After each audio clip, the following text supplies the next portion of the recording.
Moldova al DVV Internațional, pentru a modera panelul Oraș care învață.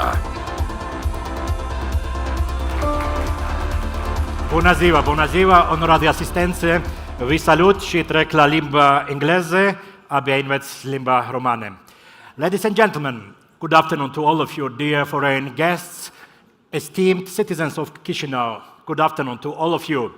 As it was mentioned, my name is Levan Quachadze, and I represent DVB International, German non-governmental organization working in the field of adult learning, adult education, and development cooperation.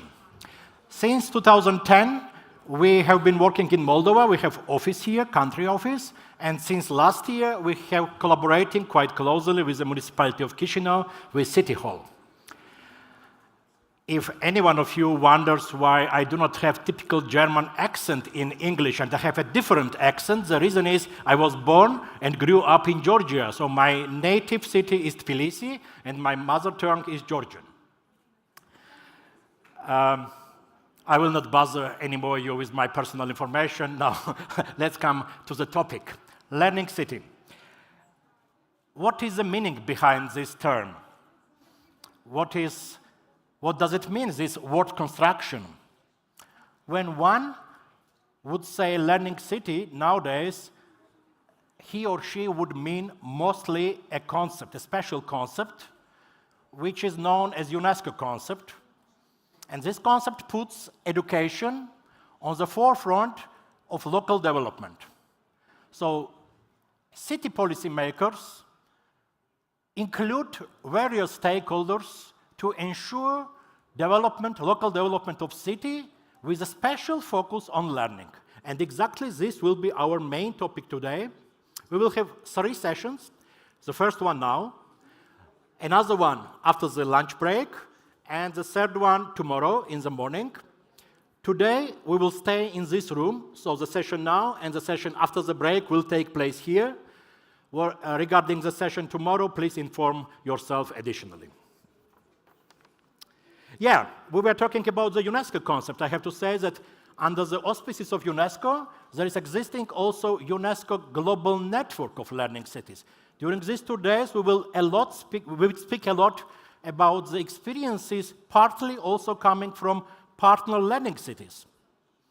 We will have diversity of speakers, foreign speakers, and also local experiences from Moldova, from the city of Chișinău.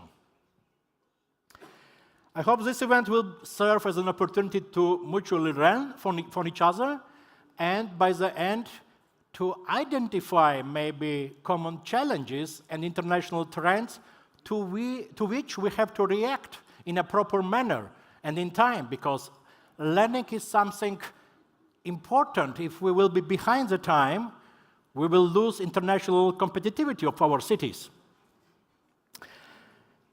Ladies and gentlemen, we will have quite tight schedule. Therefore, let me finish my introductory part. And in the beginning, let me invite our host for welcome words, Ms. Angela Kutasevich, Deputy Mayor of the City of Chișinău. Ms. Kutasevich, the floor is yours.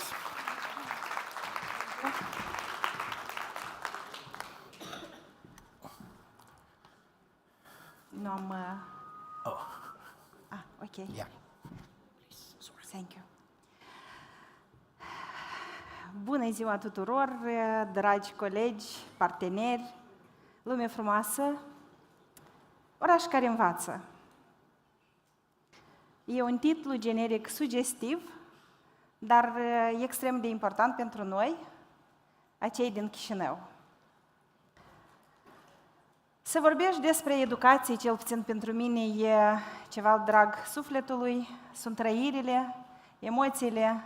Acei 30 de ani de activitate didactică cumva m-a făcut să trăiesc, să retrăiesc fiecare intervenție, fiecare activitate, reformă, schimbare, regulament, pe toate practic le-am trăit și le-am realizat împreună cu dumneavoastră. De ce oraș care învață? Pentru că, de fapt, orașul care învață este acel oraș care se îngrijește de oameni. Deoarece orașul care învață este acel oraș care tinde să realizeze obiectivul 4 de dezvoltare durabilă, garantarea educației de calitate pe tot parcursul vieții, pentru toți și pentru fiecare. În context, noi, cei din Chișinău, de la Primăria Municipiului Chișinău, depunem eforturi și investim considerabil în educație, în infrastructură, în oamenii din educație, în crearea de oportunități de învățare pe tot parcursul vieții, în digitalizarea sistemului educațional, în asigurarea unui proces de studii inclusiv, calitativ și de calitate. Aici e o poză care reprezintă, de fapt, comunitatea didactică la început de an școlar. Atunci când ne îngrijim și selectăm acea temă de interes comun, aici, spre exemplu, era genericul competențele secolului 21, din moment ce a fost anunțat anul competențelor, sigur că și noi, cei din comunitățile didactice, în cazul dat, ne-am îngrijit să informăm, să formăm, să aducem oameni de valoare care să transmită mesajul despre rolul competențelor 21.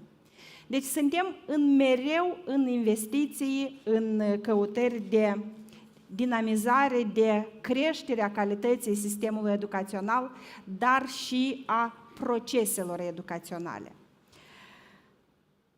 De ce Oraș care învață? Vreau să vă zic că acest titlu, de fapt, l-am obținut chiar oficial prin certificatul pe care îl vedeți în față. E certificatul obținut din rețeaua globală UNESCO și suntem parte a familiei globale UNESCO, Oraș care învață. Din 2020, Chișinău este Oraș care învață. Chiar dacă conceptul de învățare pe parcursul vieții e nou pentru Republica Moldova, de fapt au apărut prima sintagmă înscrisă în actul normativ din Codul Educației din 2015, Chișinău a fost în avangardă, Chișinău se îngrijește ca să ofere oportunități de învățare pe tot parcursul vieții.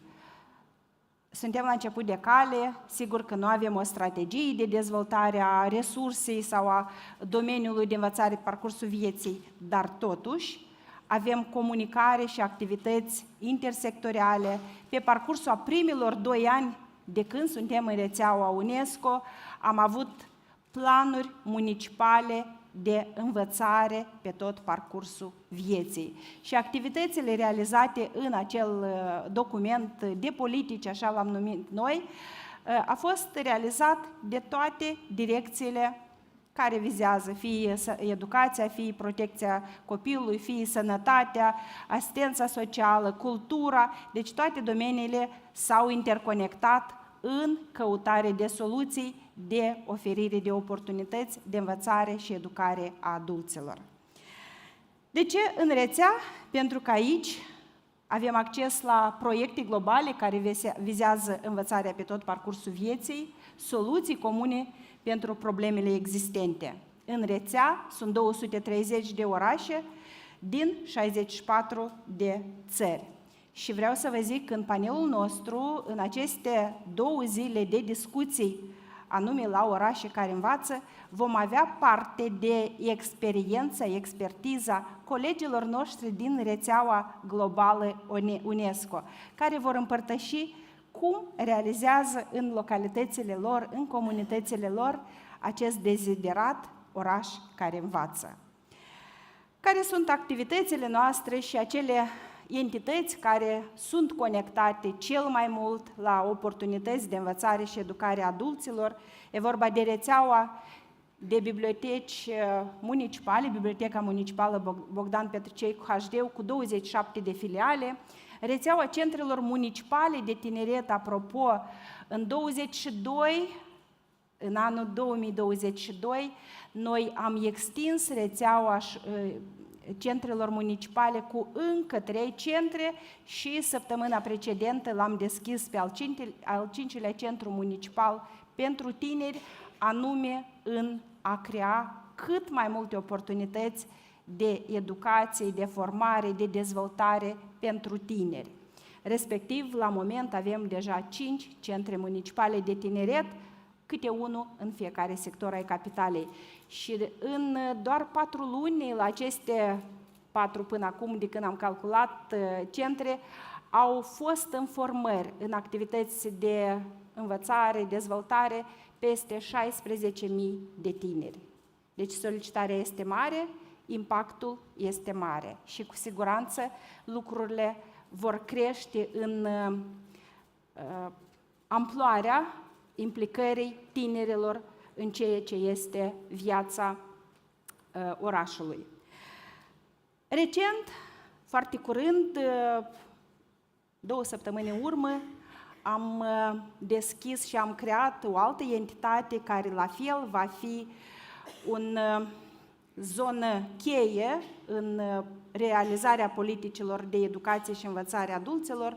Este Centrul Municipal de Învățare și Educație a Adulților, care a fost deschis cu suportul și sprijinul partenerilor noștri care ne-au ajutat din start la conceptualizarea acestei idei îndrăznețe a noastre, e vorba de DVV Internațional, care ne-au ajutat atât în reparație, acum ne ajută și în conceptualizarea programelor de formare, ne vor sprijini în dezvoltarea acestui serviciu și ne vor ghida, pentru că cunoașteți foarte bine, în Germania există experiența orașelor sau a învățării parcursul vieții deja de peste 100 de ani. Respectiv, avem ghizi de nădejde care ne vor ajuta să implementăm acest nou concept pentru Chișinău. Următorul, ca entitate, așa eu le numesc, este Incubatorul Municipal de Afaceri, care la fel este în pregătire pentru dezvoltare. Foarte curând se va lansa. Acest incubator va fi o zonă de găzduire, ghidare a tinerilor în dezvoltarea afacerilor, respectiv și o altă manieră de a dezvolta orașul și de a face să învețe. Sunt acele activități pe care le organizăm pentru fiecare entitate profesională, atât pentru cadrele didactice, pentru cadrele din sănătate, din asistența socială, din protecția copilului și forumul de astăzi este la fel o formă de organizare, de investiții în resursa umană, de formare profesională și dezvoltare profesională pentru fiecare categorie implicată în aceste activități. Deci ziceam că pentru Centrul Municipal de Învățare și Educație Adulților ne propunem să avem anual de peste 3.000 de beneficiari și să știți că avem o solicitare extrem de mare, chiar pentru înscriere deja la cursuri. Colegii încearcă să gestioneze așa ca să putem acoperi toate necesitățile, să identificăm acele programe care sunt la mare căutare. Vom reuși, suntem la început de cale, dar cu suportul dumneavoastră, cu expertiza pe care o vom prelua astăzi și mâine în panelul nostru, cu siguranță vom, și având ghizii noștri, vom reuși să dezvoltăm acest centru. Cu referire la centrele de tineret, ziceam că ele sunt cele mai solicitate, oferă programe atât de dezvoltare profesională cât și de dezvoltare personală, program municipal de ghidare în carieră a tinerilor, club de robotică, program de educație financiară, program municipal de mentorat și multe activități pe care le desfășoară tinerii pentru tineri. Rețeaua bibliotecii la fel oferă diverse programe pentru categoriile diferite de beneficiari, atât vârstnici cât și tineri. Apropo, biblioteca este acel spațiu intergenerațional, spațiu unde seniorii interacționează cu cei mai mici, prin diverse activități, atât de lectură, bătăliile cărților și multe activități care sunt realizate și dezvoltate anume pentru interacțiunea dintre cetățenii, dintre diferite vârste din comunitatea noastră și cam așa va arăta incubatorul municipal de afaceri pe care îl pregătim pentru deschidere. El va fi dedicat tinerilor și tinerelor în ghidarea, orientarea și dezvoltarea afacerilor sale. Sigur că iarăși va fi o noutate pentru noi, dar sperăm și ne dorim, știm unde vrem să ajungem, ca să ajutăm cât mai mulți tineri să-și realizeze, să-și dezvolte și să realizeze visul acasă la Chișinău. Și încă un spațiu foarte important de învățare pentru adulți sunt spațiile instituțiilor medico-sanitare publice prin acel centru municipal de prietenos tinerilor, Centrul Municipal de Sănătate Prietenos Tinerilor și totodată mai avem o școală a pacientului. Vreau să vă zic că este foarte solicitat, depinde desigur că și de acea entitate care vine cu această ofertă, dar sunt destul de solicitate aceste programe de formare și de promovare a modului sănătos de viață, cum ar fi școala pacientului cronic, atunci când avem diferite boli cronice, respectiv aici sunt ghidați, învățați cum să se alimenteze corect, cum să-și adopte acel stil de viață, reieșind din acea dificultate pe care o are. Școala mamei și a copilului, avem proiectul Mișcați-vă pentru o viață sănătoasă, vedeți aici un grup de medici, dar și pacienți care fac mersul nordic. Deci sunt foarte multe oportunități care de fapt s-au început a dezvolta s-au creat în ultimii ani ca necesitate de a face orașul nostru să fie care învață, pentru că investiția în educație este cea mai sigură, cea de durată și de fapt ea asigură un viitor garantat prosper pentru toate comunitățile. Ținând și profitând de ocazia că suntem aici foarte multe cadre didactice, manageriale, vă mulțumesc foarte mult pentru implicarea dumneavoastră, pentru dedicația dumneavoastră. Sunteți creatori și acei oameni de care depinde, de fapt, sufletul fiecărui copil. De dumneavoastră depinde, copilul reușește, ori eșuează. Sănătate nouă, succese și spor. Și mai departe o să vorbească doamna Muncă și colegii mei despre ceea ce mai avem și alte multe instrumente, dar aici mă opresc, pentru că mai departe mă vor completa colegii. Mulțumesc tare mult! Ms. Kutasevich, thank you very much. Thank you very much for emphasizing and putting focus on non-formal learning, especially with all youth centers, with the adult education center. It's really important. Please take a seat. Thank you. Thank you very much. It's really important for Learning City to understand that behind the concept is the idea that learning is taking place almost everywhere. Not only in the institutions of formal education, not only at schools, in universities, at vocational colleges, but also in museums, in libraries, in youth centers, in adult education centers. And also it could happen in cafes. I remember 5 or 6 years ago, I've been to South Korea. I visited this amazing country several times. We were a big delegation visiting several cities, and the mayor of the city of Osan, he was claiming that I will repeat his words directly, he was saying, put yourself anywhere in my city, and in a walking distance of 5 to 10 minutes, you will come to a learning place, to a learning venue where learning is taking place. This is impressive ambition, I would say, to think about it, that a mayor claims that everywhere in his city learning is taking place. And indeed, if you will learn a little bit more about the Korean experience, how to promote lifelong learning and adult education, you will see that, for example, several cities are giving funding to a group of people if they are at least 5 persons and decide to learn, for example, a foreign language. In this case, the city administration provides funding to pay a tutor or a teacher, and they could meet each other anywhere, even in cafe. And then the sites where the learning happens becomes a special sign, a sign of lifelong learning.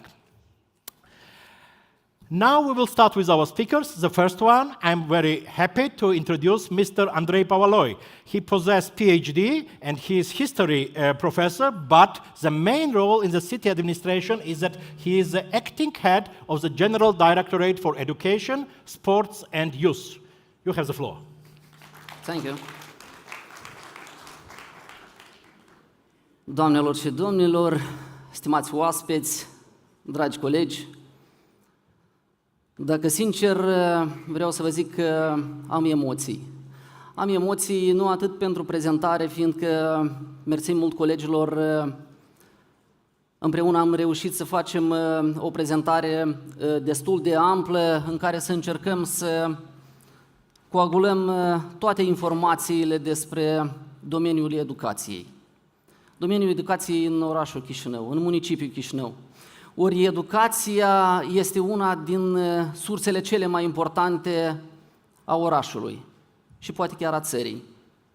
În acest sens, mobilizarea resurselor în ultimii 2-3 ani pentru a aduce calitate în sistemul educațional municipal a fost una, zic eu, de amploare. Domeniile prioritare pentru Direcția Generală Educație, Tineret și Sport sunt 3 la număr și toate 3 au avut schimbări majore în ultimii ani. Educația, care face ca accesul copiilor la o educație de calitate să fie în primul rând, ne-a pus în fața faptului de a gândi reforme, restructurări și lucruri care să schimbe spre bine atât domeniul educației pentru cadrele didactice, dar și pentru beneficiarii noștri. Domeniul sport, mai ales în ultimii 2 ani de zile, a avut foarte multe schimbări.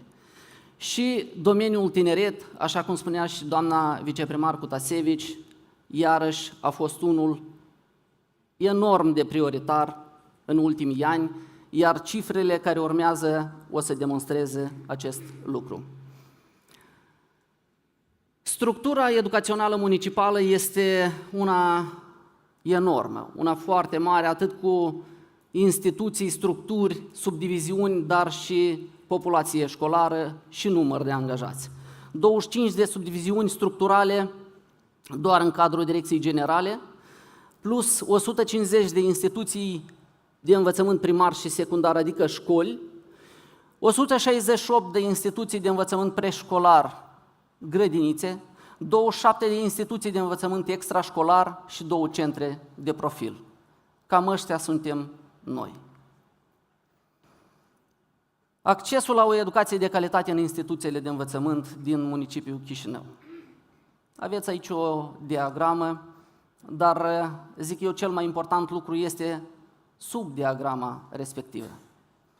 13.862 elevi, creștere în școlile noastre doar în ultimii 5 ani. Cât ar fi asta? Dacă luăm un calcul mediu, o școală de nivel mediu, ca și număr de populație școlară, ar fi cam 1000 de elevi. Ori asta ar însemna în ultimii 5 ani o creștere cu aproximativ 14 școli în orașul Chișinău. E mult sau puțin? Zic eu că este foarte mult. Și asta este bine. În acest sens, și bugetul consolidat pentru educație în ultimii ani a crescut considerabil.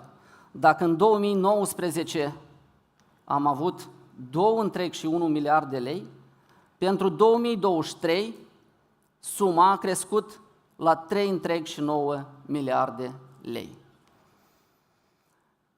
În baza acestor surse financiare alocate, am încercat să facem schimbări, să aducem schimbări spre bine în instituțiile noastre. Astfel, 51 de instituții de învățământ liceal au beneficiat de reparații capitale. În 7 instituții am avut modernizare sau extindere cu blocuri noi, supraetajare, etc. 9 instituții de învățământ preșcolar au fost redeschise sau deschise.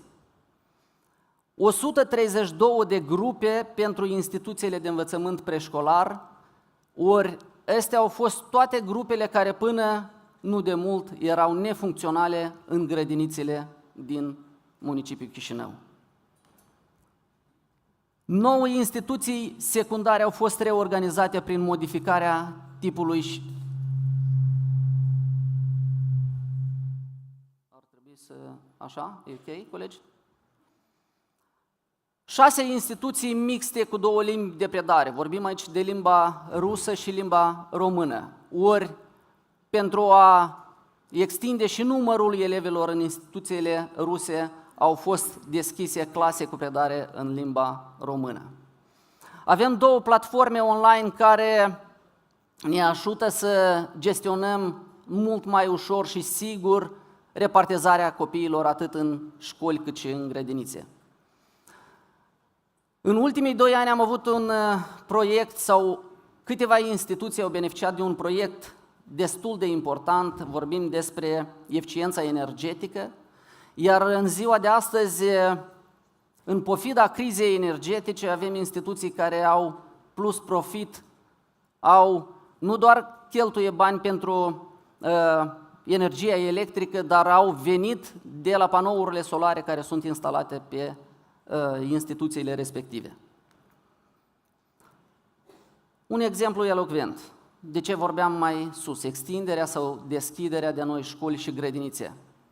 Liceul Pro Succes, care a fost deschis la 1 septembrie anului de studii curent, cum arăta până la reparație și cum arată acum. La fel, instituții preșcolare ziceam că au fost deschise, cam așa arătau înainte de reparație și post-reparație. Un alt subiect foarte important pentru noi este personalul angajat în instituțiile noastre.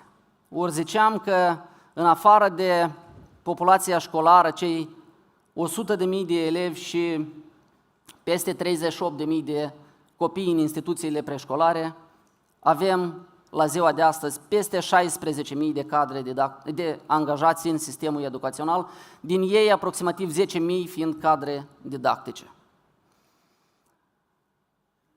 Este foarte important ca toți acești angajați să simtă siguranță la locul de muncă, fiindcă pentru noi toți locul de muncă este a doua casă, iar a aduce calitate în activitatea pe care o prestezi este foarte important ca să ai și stabilitate la locul de muncă.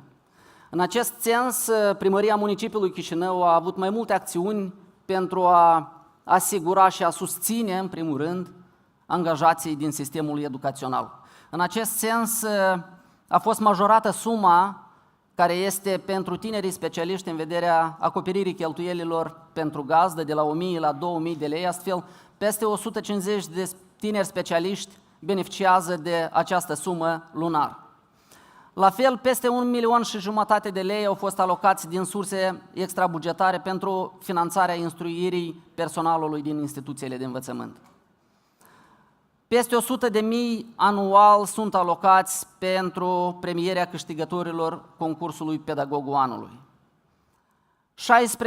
16.000 de angajați ai instituțiilor beneficiază de tarife reduse în transportul public. 8.560 de cadre didactice sunt deținătoare a gradelor didactice, astfel beneficiind de supliment salarial. Ca urmare a celor expuse mai sus, zic eu, în ultimii ani, calitatea procesului educațional a crescut destul de mult, iar performanța în acest sens o putem vedea în participările în cadrul olimpiadelor atât naționale cât și internaționale. Și vreau să menționez câteva cifre aici. 529 elevi participanți anul trecut la olimpiadele republicane și din cei 529 de elevi participanți, 59% au venit cu locuri. Este un procent extraordinar de mare și pe această cale vreau să mulțumesc foarte mult cadrelor didactice care depun suflet, care depun efort pentru a ajunge la aceste rezultate. Alte acțiuni care au stat la baza performanțelor anunțate mai sus și nu numai, sunt cei peste 72 de milioane de lei doar în acest an școlar pentru organizarea grupelor cu regim prelungit. La fel, peste 86 de milioane de lei pentru organizarea claselor cu profil. Aceste clase cu profil sunt un merit al Primăriei Municipiului Chișinău, ori în alte subdiviziuni teritoriale ale Republicii Moldova nu există astfel de clase.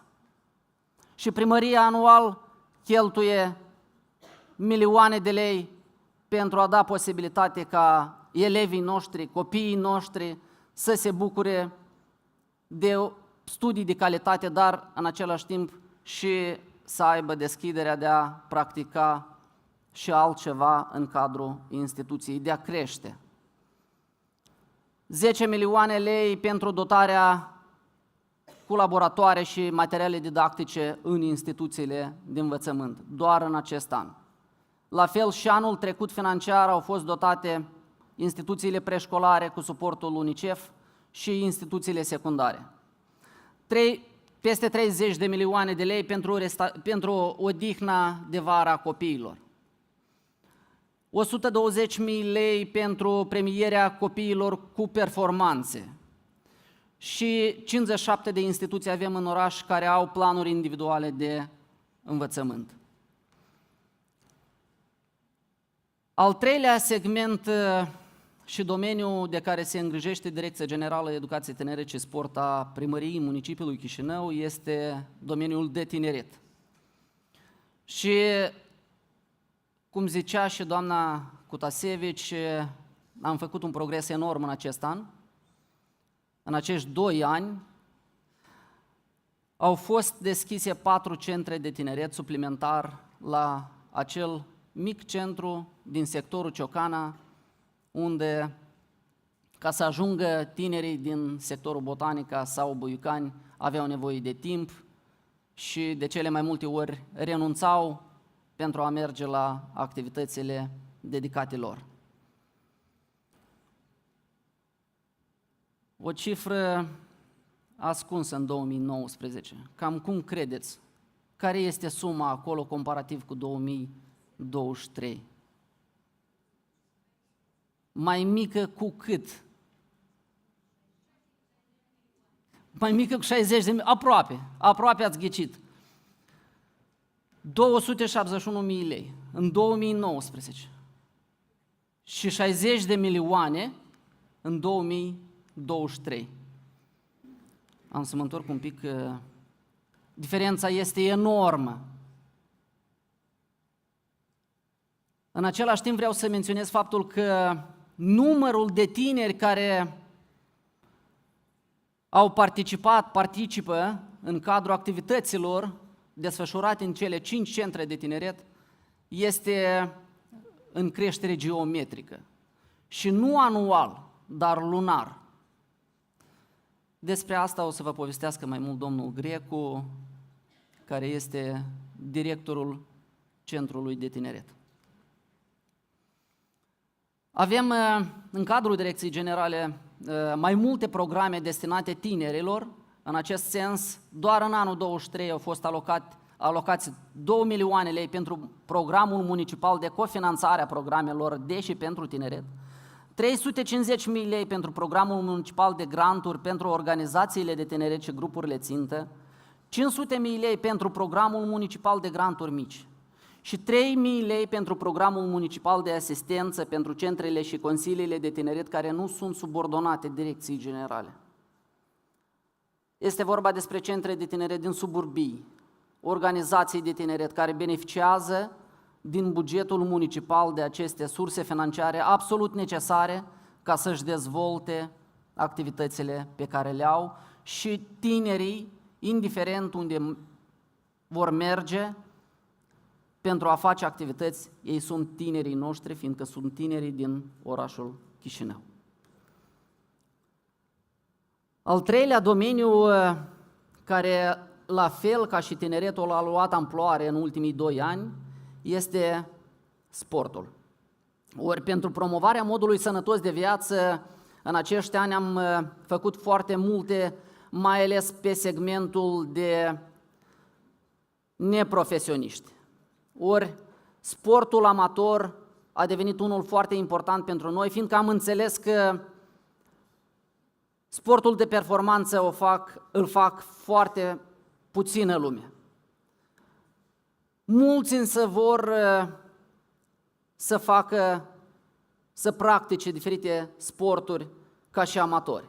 În acest sens, în perioada respectivă am încercat să organizăm foarte multe competiții, campionate, la care peste 17.000 de participanți am avut.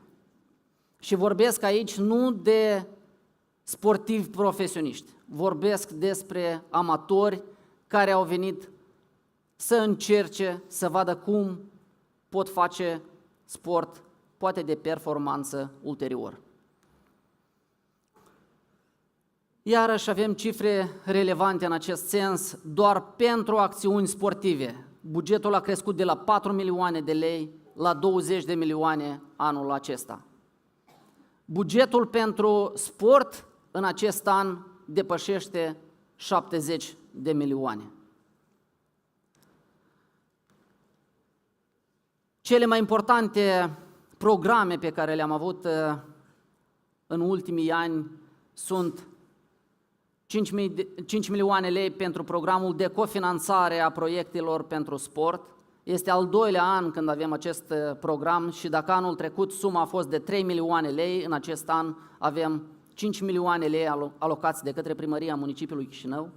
La fel avem un program foarte important și bun, zic eu, fotbal în școli și deja în 7 școli avem acest proiect implementat cu Federația Moldovei de Fotbal.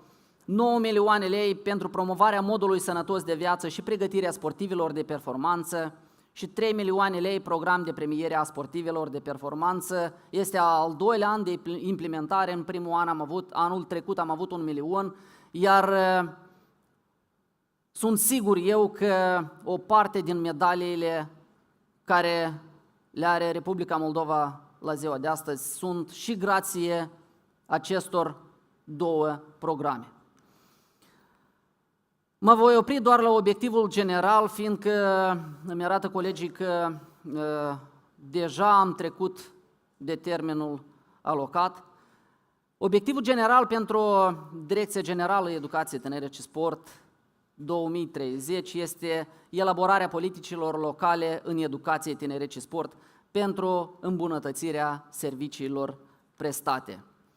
Voi rula doar slide-urile pentru dumneavoastră și între timp vreau să vă aduc sincere mulțumiri acelor cadre didactice, cadre de conducere care zi de zi faceți ca calitatea să ajungă în instituțiile noastre. Vă mulțumesc foarte mult!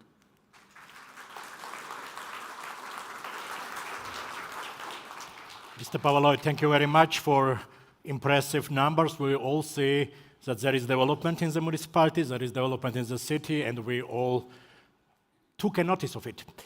Dear colleagues, dear friends, we will have now approximately 45 minutes for 3 inputs. It's my pleasure to invite our 3 speakers. The geography of speakers, it's really impressive. They come from 3 different countries, from Armenia, France, and Moldova. And let me invite Mr. Bridge, Mr. Boley, and Ms. Tsibenko. Please come front and take seats. Yes, please find micros, find water closer to your chairs and sit down. Yeah. We will start with Mr. Steven Bridge. He comes from California, but he is going to share experience from Armenia. Yes, sir. Yes, sir. You represent Tumo Center for Creative Industries. I met also the brand Tumo also in Berlin. Right, And absolutely. you personally are responsible for international development of Tumo network, yes? Exactly. So we're across Europe now, started in Armenia, and plans to expand to many more locations, many more places. So helping make that global footprint of Tumo's education. Great. Mr. Briggs graduated in California in International Affairs and Development, and then you decided to go to Armenia. Exactly. Was there a special link to Armenia? Perhaps. So my hometown is Fresno, California, and it is the first place Armenians moved to in California. So we have a big footprint of Armenian heritage there, Armenian culture. And I first went as a volunteer to Armenia, just fell in love with Armenia, Armenian people, Armenian culture, and decided, you know what, I need to stay here, work, and live. So Thank you very much. The floor is yours for presentation, please. great, thank you.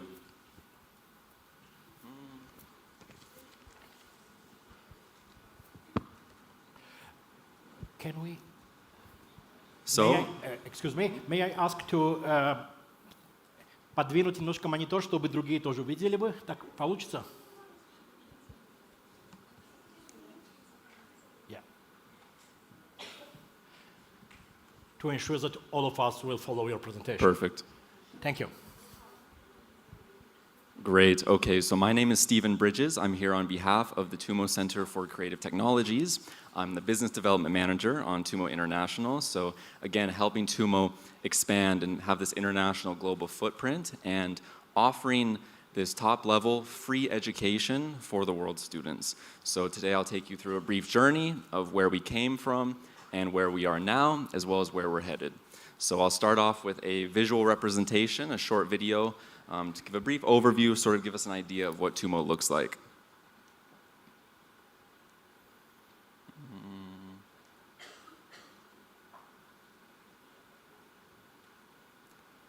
Okay, I'll start here. So what is TUMO? Above all else, TUMO is a social enterprise that offers education for free to the world's youth. And this is specifically technical education. And we are at the intersection of tech and design. So we help give the world's youth these skills that are necessary in the changing and growing economy. So we have 14 digital skill areas, and these are a mix of more practical, hands-on, technical skills, as well as creative skills. But they're mostly all digital. And right now, we have about 25,000 students throughout the world coming to TUMO centers. So we are in 7 countries. We have 8 centers. So these are our 14 learning targets here. So you'll see it's a mix of the creative skills as well as the technical skills. We have things like writing, photography, programming, graphic design. We even have robotics, which is very popular amongst the students. And this is what we call the TUMO path. So the TUMO path is our in-house proprietary software. And the TUMO path is split into 3 categories. So first we have the self-learning. And the self-learning are in the general areas of a TUMO center where students come for 2 hours a day. They do short interactive exercises. And once the students finish a certain level in that self-learning, they will then open up a workshop for that given skill area. So let's say they finish all of the level 1 filmmaking requirements, they will then open up a workshop. And workshops are offered at every TUMO center. These are 4-week programs led by industry professionals, so someone with at least 2 years of experience in the given realm.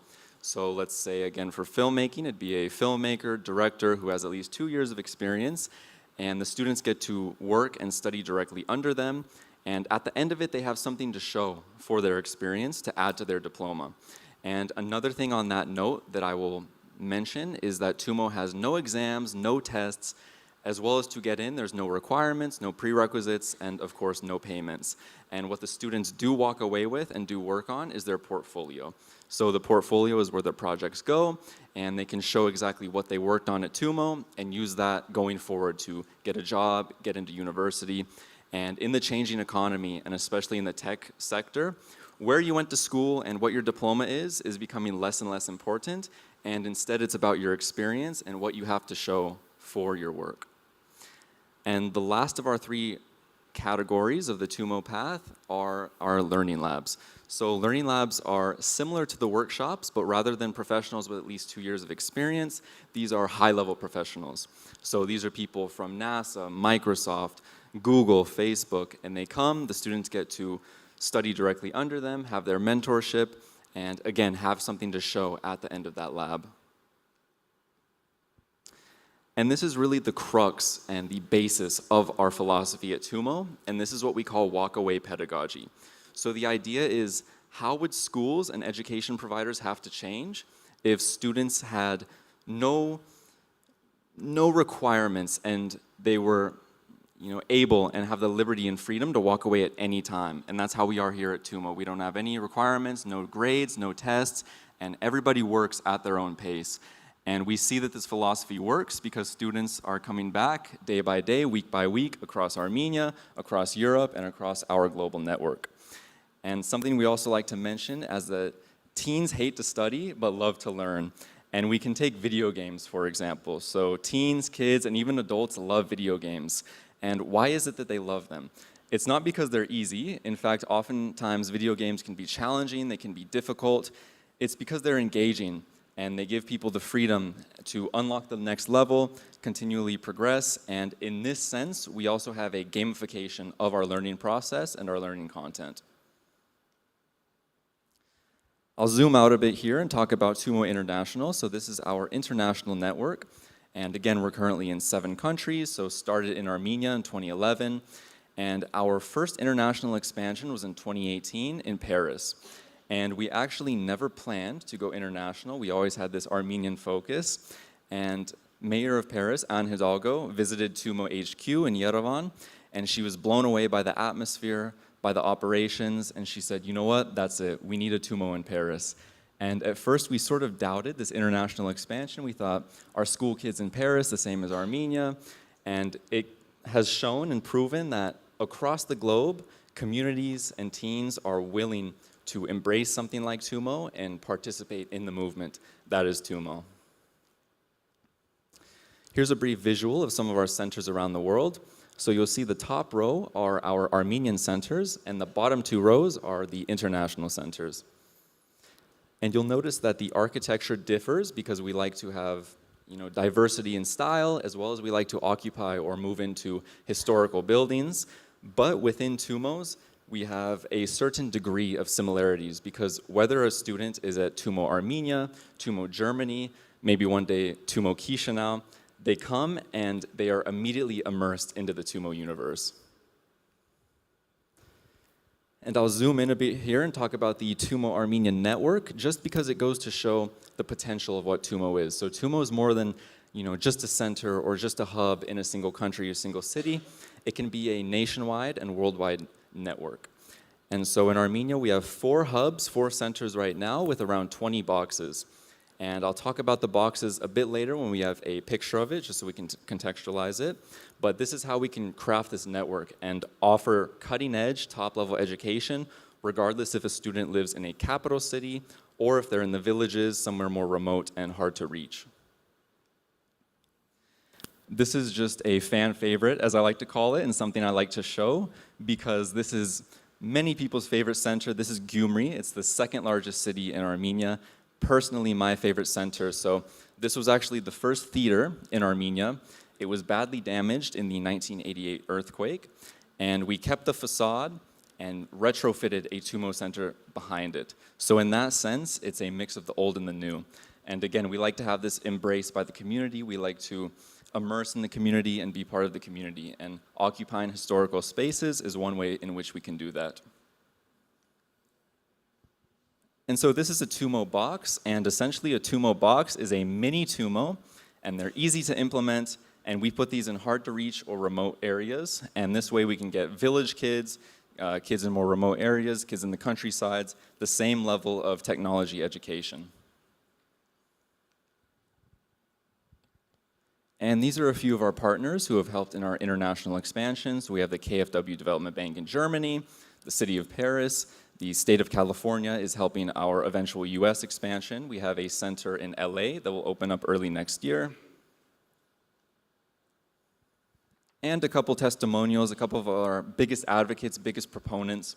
So Angela Merkel, she is a big reason for our German expansion. We have, like you mentioned, we have a center in Berlin, and we have 5 to 6 centers planned throughout Germany in the next 2 years. And she's a big proponent and big reason for our expansion into Germany. We have Carlos Moedas, Mayor of Lisbon. So our first Portuguese center is set to open in Coimbra by the end of the year. And Anne Hidalgo, who again was our catalyst for our international expansion. And I'll end with this photo. So this is 3:30 p.m., the first session of the day in Yerevan. This is when the students come in after school, and this is what we work for. This is what we get up in the morning for, and this is what we love to see. And this is why I, as an American, was taken aback by what TUMO is and decided to stay and be a part of the vision and movement that is TUMO. And I hope that we can one day make this a scene throughout the world, and especially in Moldova. Thank you very much. Thank you. Thank you very much, also for great timing. My organization is implementing projects also in Armenia. We have country office in Yerevan, and recently I've heard my local colleague terminated the contract with us and moved to Tumu. So it should be something good when people terminate the contracts with us and go there. So congratulations, it's really impressive. Great, thank you.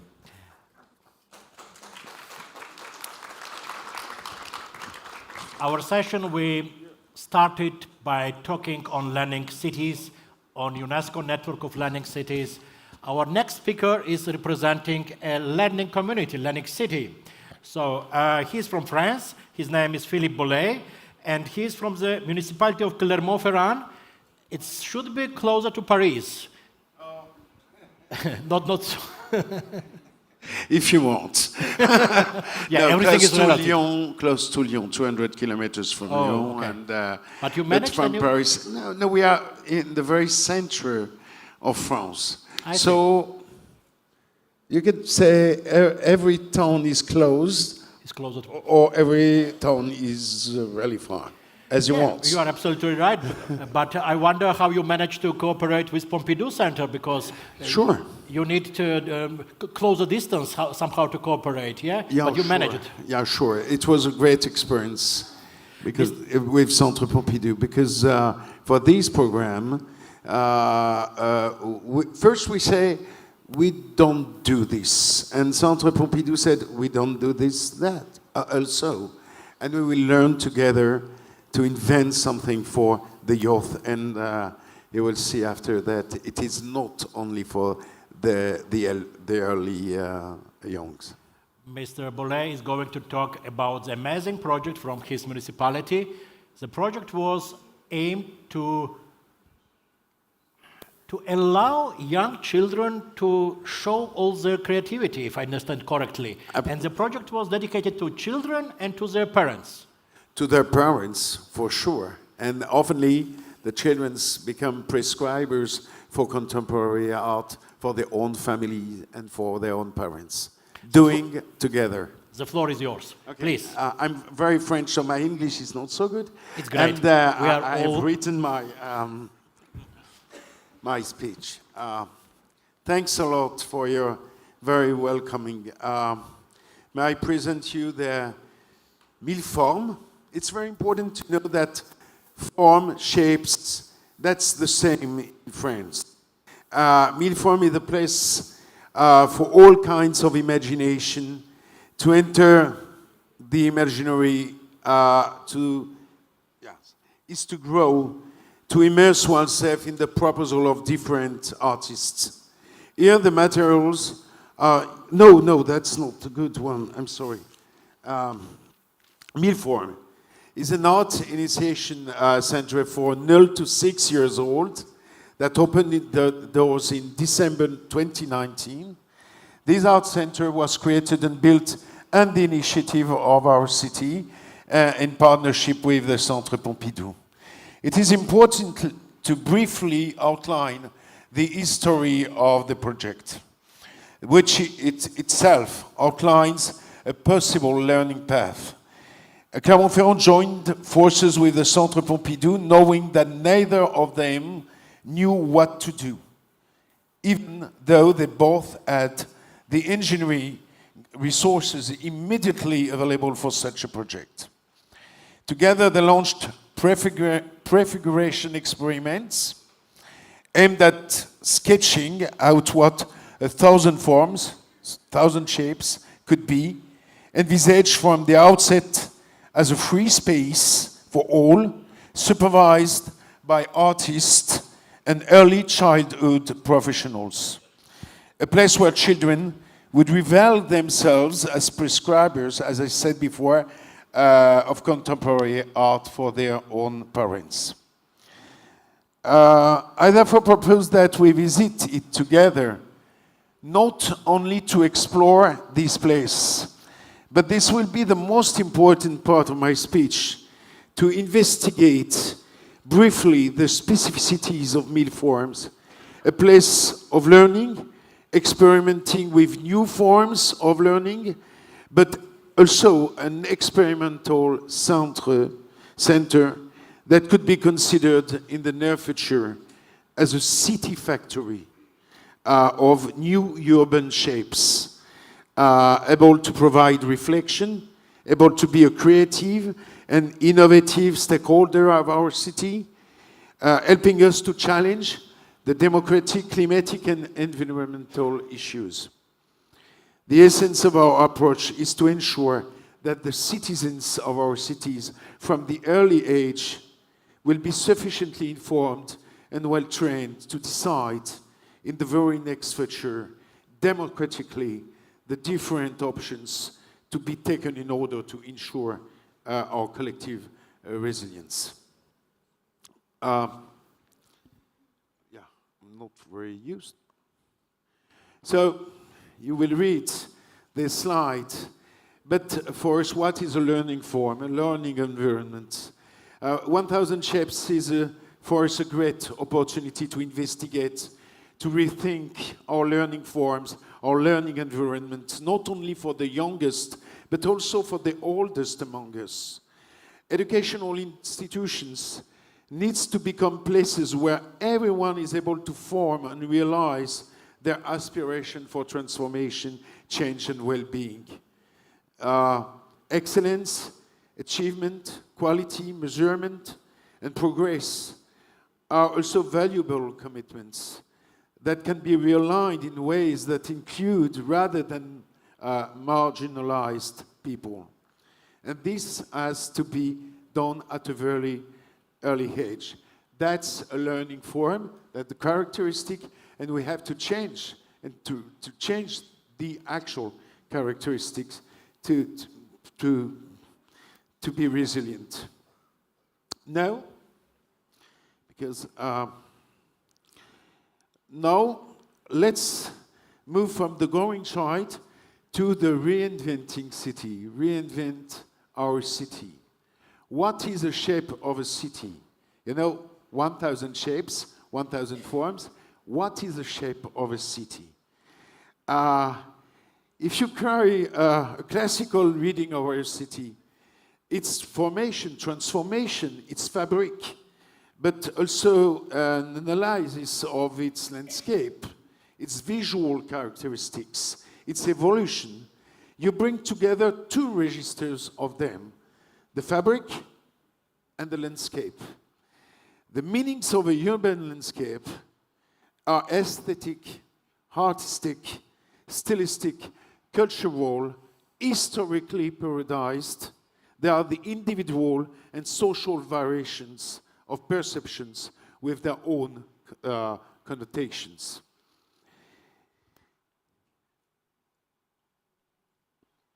Please take just a few seconds to read this text and replace children by citizens and learning and replace and learning with city. Just a few seconds. And you will be able to see the links between learning forms, learning environment, and urban shapes, which must be reinvented for some reasons to prepare us for ecological, social, cultural, management, and governance transformations of our cities that even the climate change brings.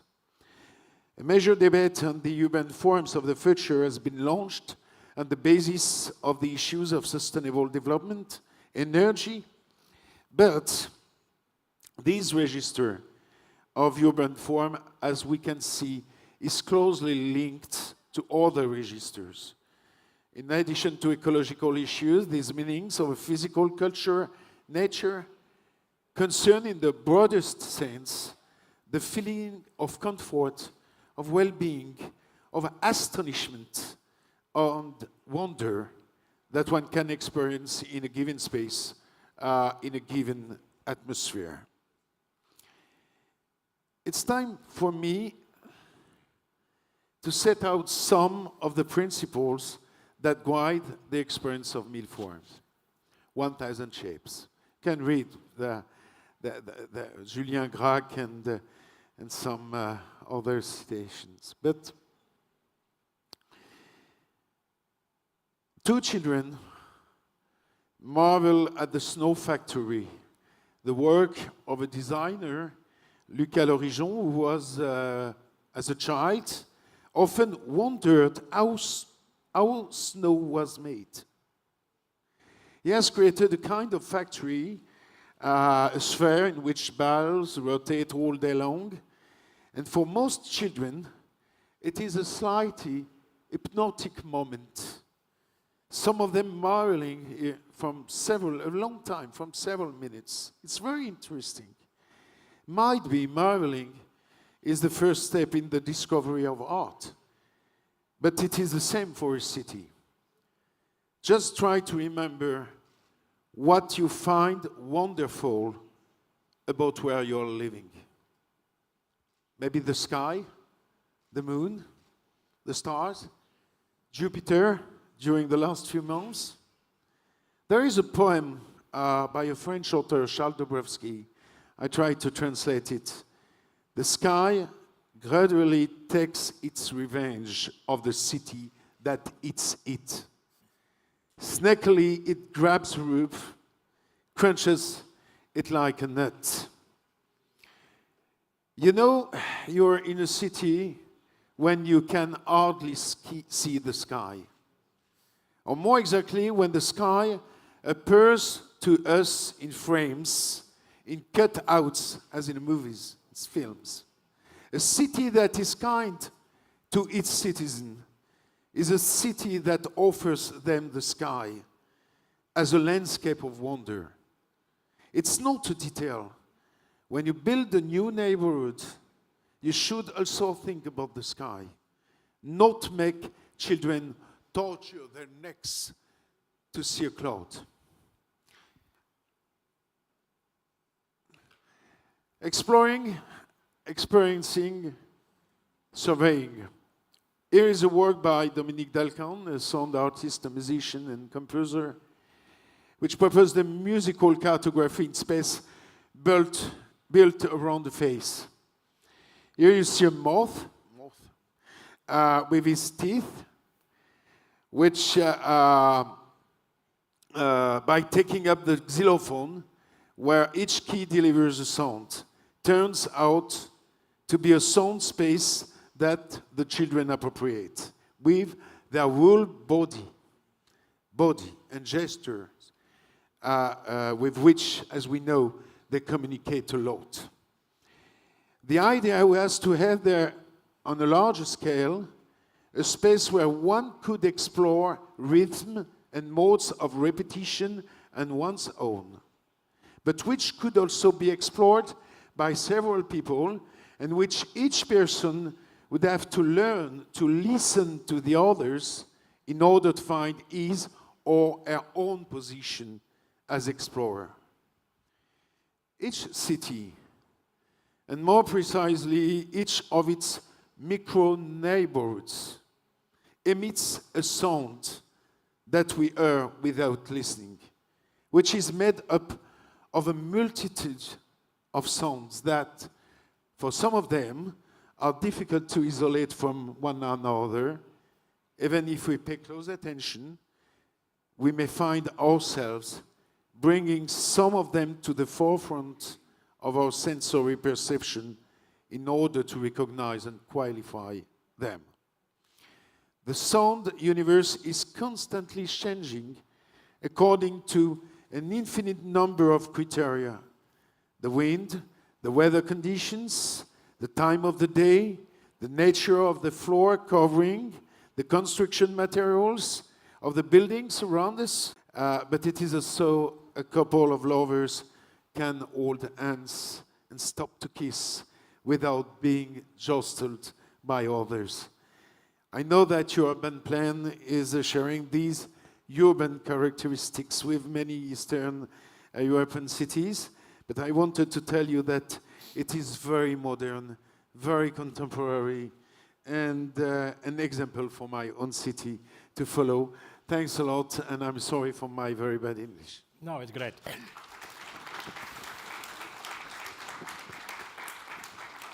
Mr. Bollet, thank you very much for the presentation of this amazing project, how to bring art to young children and how to put a footprint for city in the education field. It's really great.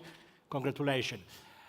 Dear colleagues, dear friends, all the initiatives presented, they are typical non-formal education promoting initiatives. Initiative of a social enterprise, initiative of municipality, and now we come to business. You will wonder why we invited Ms. Luba Tsibenko. She represents a business company, a German Kaufland, expanding company to Eastern Europe. So I learned that Moldova is the 9th country where Kaufland expanded. It is. And even a business company somehow could contribute to learning. How it happens, we will learn from Ms. Tsibenko. The floor is yours. Thank you.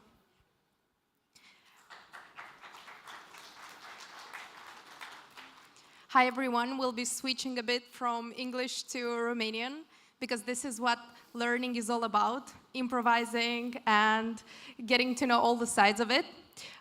Și acum și în limba română, bună ziua, îmi spune Luba și după cum Levan ne-a introdus, astăzi vom vorbi despre cum un business, de fapt un retail mai mult, poate contribui la educație. Și voi începe cu ideea că sustenabilitatea a devenit de fapt un model de business. Dacă înainte ne gândeam că businessul este despre bani, despre procente, despre afacere, despre creștere financiară, cred că nu mai e relevantă aceasta în 2023. Acum, businessul a înțeles că sustenabilitatea este de fapt parte din performanță. Este la fel de important să te implici în comunitățile din care faci parte, cum e să și câștigi acești bani. Este important să dai înapoi către comunități la fel de mult sau chiar și mai mult decât tu poți să iei de la ele. Ba mai mult, misiunea brandurilor a devenit una socială, fie benevol sau forțat. Conform unui sondaj din 2017, 71% de oameni caută online branduri sustenabile. Și nu este doar vorba despre țările mari și dezvoltate, este vorba despre toate căutările online. Deci este relevant și pentru Republica Moldova. Mai mult, tinerii, dacă tot am vorbit despre direcții de tineret, despre dezvoltare, despre educația tinerilor noștri, tinerii nu vor mai cumpăra de la tine dacă nu ești sustenabil. Și despre asta, de fapt, și vrem să vorbim astăzi, pentru că sustenabilitatea, în primul rând, se învață. Pentru a deveni sustenabil, trebuie să înveți cum să o faci. Trebuie să înveți să fii self-sufficient, trebuie să înveți cum îi înveți pe alții să facă asta. Atât business-urile trebuie să învețe, cât business-urile trebuie să învețe și pe restul. Astăzi am venit la voi cu 3 exemple de proiecte foarte simple, dar foarte dragi nouă la Kaufland, despre cum noi învățăm să fim sustenabili. Înainte de toate, vă spun că în 2022 noi am investit 3,8 milioane de lei proiectelor sociale. Dar de ce noi am investit asta? Noi am investit asta pentru că ne dorim o lume în care mâncarea nu se confundă cu deșeurile. Deja pentru al 3-lea an la rând, în acest an, relansăm parteneriatul cu Banca de Alimente din Moldova. Și anul trecut, pentru prima dată, am introdus campania Mai puțină risipă, mai mult bine, dar ba mai mult am introdus un element foarte special, elementul de educație. Am avut peste 1000 de mici ambasadori ai sustenabilității, elevi din liceele din Republica Moldova, de aici, de la Chișinău și din apropiere. Alături de ei am învățat și noi, și ei au învățat de la noi și de la Banca de Alimente, cum să nu facem risipă acasă, cum e să fim mai sustenabili în cei 4 pereți care ne înconjoară. Am învățat care produse nu se poate de aruncat la gunoi, cum le utilizăm pe acele care sunt aproape de termenul de scadență și la rândul lor, ei plecând de acasă, și-au învățat părinții cum să o facă. Despre asta și vorbim, sustenabilitatea se educă. Ba mai mult, împreună cu Primăria Municipiului Chișinău, am lansat acest ghid, Mai puțină risipă, mai mult bine, care este primul ghid din Republica Moldova anti-risipă. Facem aceste investiții pentru că ne dorim o lume în care copiii au parte de condiții mai bune de educație. Acesta este proiectul Singur Acasă, pe care l-am lansat acum 2 ani, împreună cu Centrul de Teatru din Moldova, care are ca beneficiari copii ai căror părinți au imigrat peste hotarele țării. Știm bine că situația imigrării este un punct sensibil pentru Republica Moldova. Însă noi punctele sensibile le îmbunătățim, nu le lăsăm să fie sensibile. Prin acest proiect, noi încurajăm tinerii, ai căror părinți au imigrat, să se exprime creativ. Emoțiile pe care le au să ne le spună nouă prin poezie, prin esee, prin artă. Astfel, noi am lansat și o carte de poezii și de eseuri. Am numit-o Eseuri și poezii de dor, pentru că despre asta, de fapt, vorbim. Și, în primul rând, copiii care au participat la acest proiect au avut posibilitatea să ne povestească ei despre ce simt, să se exprime creativ. În al doilea rând, această carte, deja ediția a doua, poate fi citită de oricine, să înțeleagă, să se educe despre acest fenomen.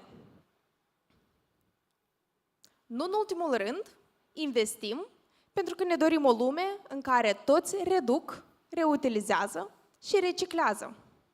Îmi place că la acest forum toate sălile au câte un punct comun. Păi să știți că partea ecologică ar putea fi, cred că, implementată la oricare dintre prezentări.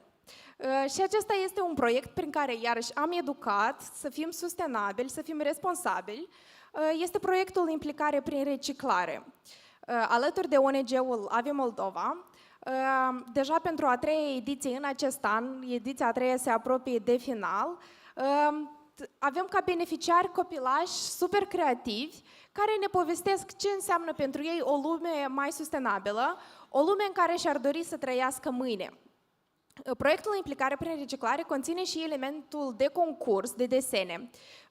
Concursul se numește 3R, Reduce, Reuse, Recycle, și prin acest concurs noi îndemânăm să ne povestească ce înseamnă o lume sustenabilă.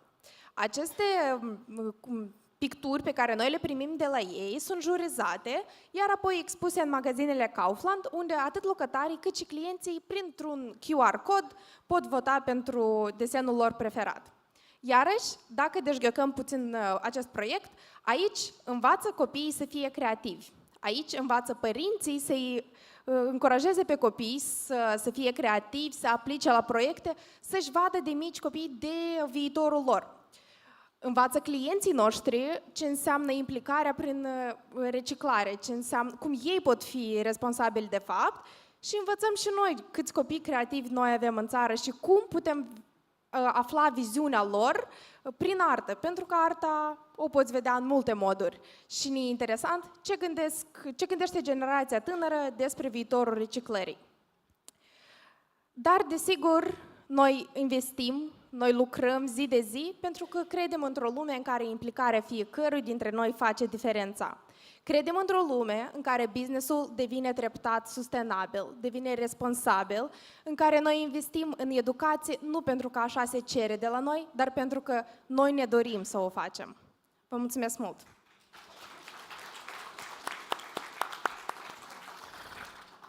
Thank you very much. So it's a kind of social responsibility of your company, yeah, doing this? It is, yes.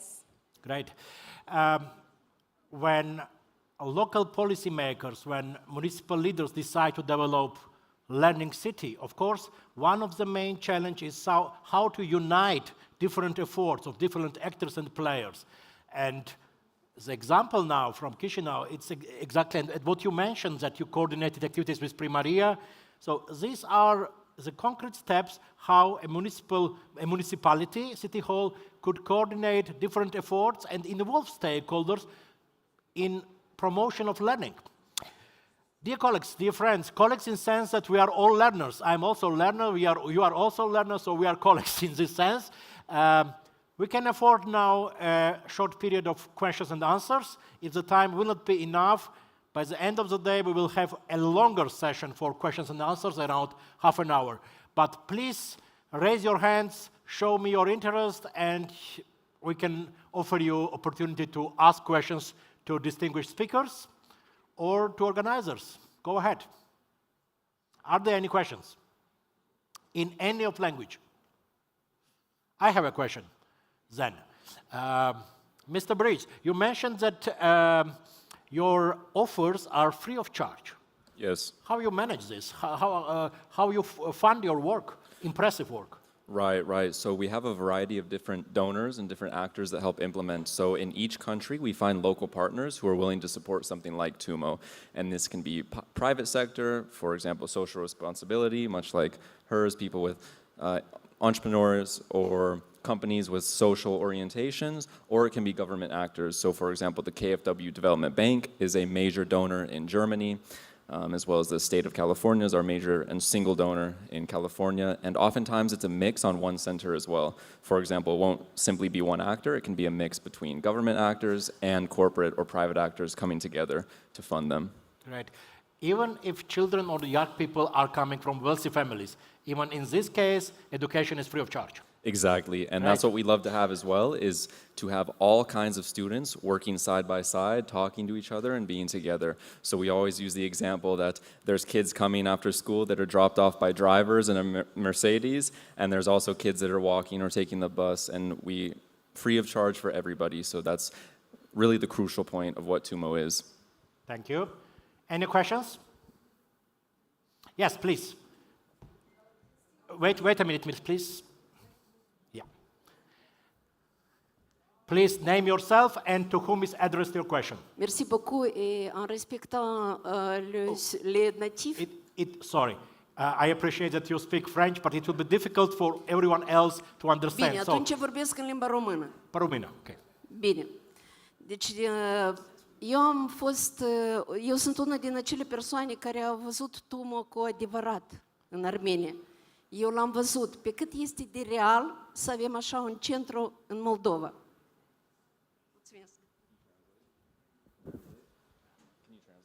Yeah. The question was what is the probability or what is the chance that you will open something similar in Moldova?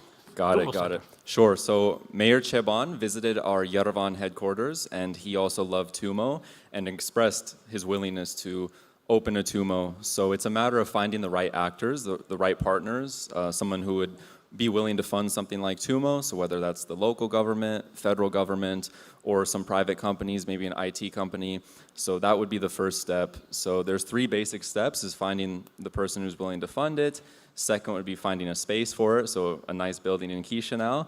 And then third, hiring a local team, so local coaches, local workshop leaders, and getting the ball rolling. But we would definitely love to see that. Я также хочу сказать, что я по-русски тоже, поэтому если что, можно спросить по-русски. Great. So in the break you can ask Mr. Brits also in Russian. We have another question here. Yeah, I think we can afford question in Russian. Такая небольшая негласная проблема, не знаю, проблема это или просто вопрос. В школах, между школой и родителями.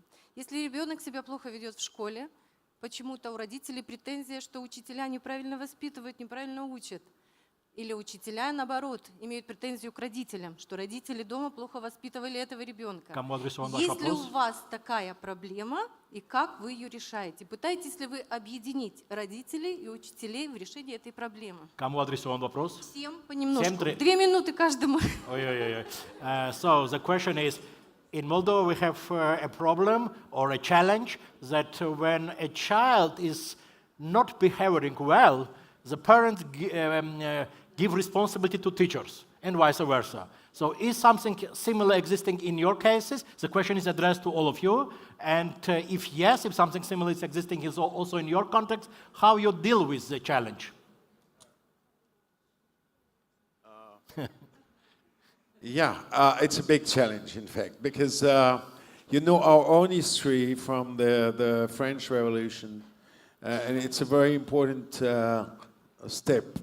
That's the parents are not really the parents. The state give the ability to the parents to be parents, and that's our own history. So now we have to change, really to change the course of these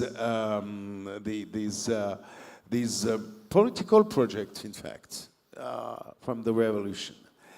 And so, sure, for 1,000 ships, 1,000 farms is a part of this moving, and because we need absolutely to restore and even for you, I suppose, to restore the place of parents because they are the first educators of their children. They are the first. And so, yeah, that's a long trip, but there is now maybe from the 70s in France, we begin to change, progress. Yeah. Anyone else?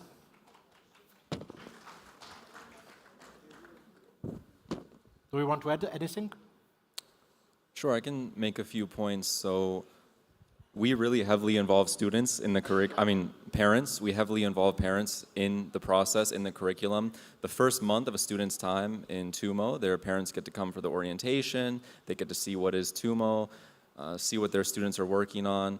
And as well as at the end of the workshops or learning labs, the students get to present, and they get to present to their parents, which is really cool. So we heavily involve the students, and as well as we have this idea of walk-away pedagogy, so we really don't have these problems because if a student is misbehaving or they don't want to be there, they don't have to be there. So that helps get rid of that as well. Thank you. Mr. Benko? For Kaufland, we're not really a school, but I can tell you that in our projects, for example, teachers and parents, they always work along because our main target for our CSR projects, as I mentioned, are children. So we would need both from the school, the idea is coming into the family, and the parents kind of allow and encourage kids to participate. So in our case, they are more likely to get along rather than blame each other on anything. And I do believe that such projects actually unite families and schools because ultimately our main goal is for the kids to grow up creative and into a better world. So maybe these projects are the key to unite them. Thank you very much. In Germany, in Germany we say almost the same. It's a joint responsibility of school and parents. So it's not we have not to use the language of blame and so on. So it should be a shared responsibility. Any other questions? Coming back to your question regarding TUMO and the opportunity to establish something similar to TUMO in Chișinău. In the afternoon, after the break, we will have some local speakers with amazing initiatives. They are already offering tech education or IT education in Chișinău, in Moldova. Unfortunately, most of them are not free of charge, but some offers are already existing. So any additional questions, please? Yes, Lene Anderson. First, a brief comment on the misbehaving children. It's almost as if we design school systems to do the opposite of what children want. So if we were to design schools for people not to learn anything, they would look the way that they do today. But I would like to ask a question regarding the TUMO box. What is in it?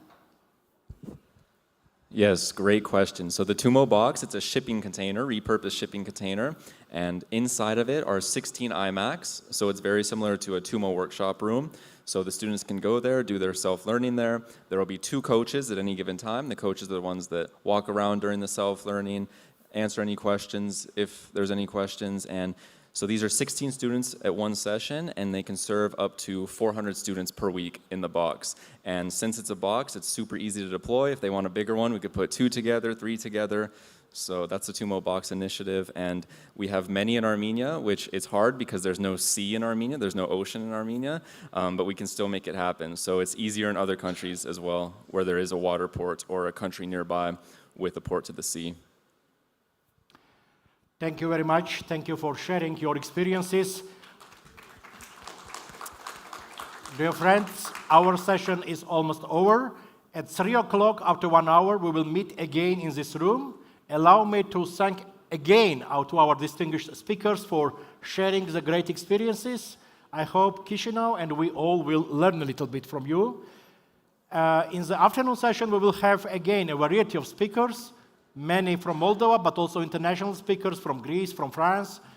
So you are invited to join again in the same room. And now enjoy the break. Thank you very much.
pentru Belarus, Ucraina și Moldova al DVV Internațional.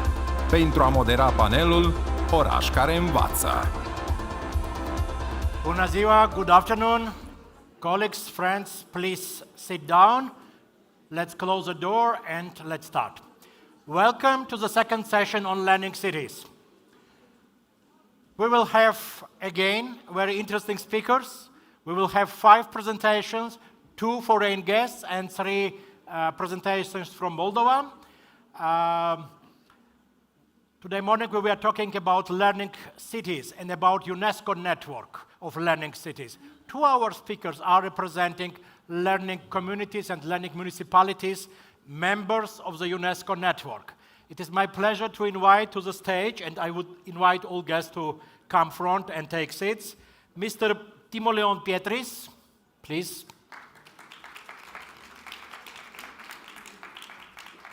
Ms. Victoria Belouz,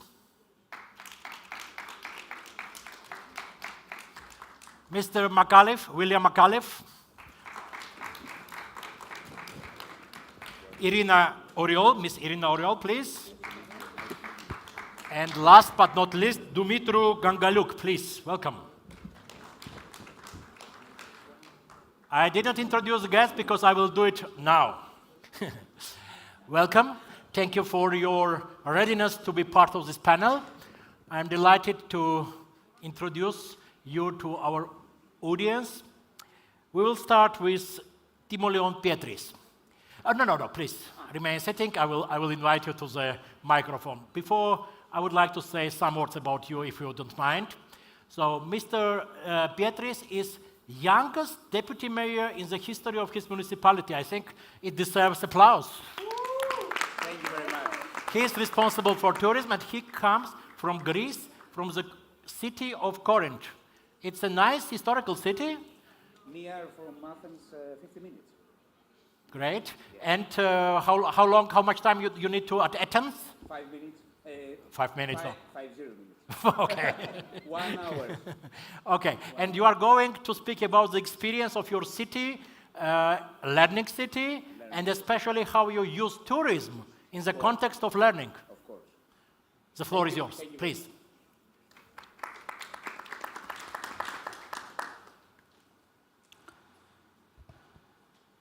Good afternoon, and welcome to the presentation of Corinth City on Forum Social Urban Chișinău.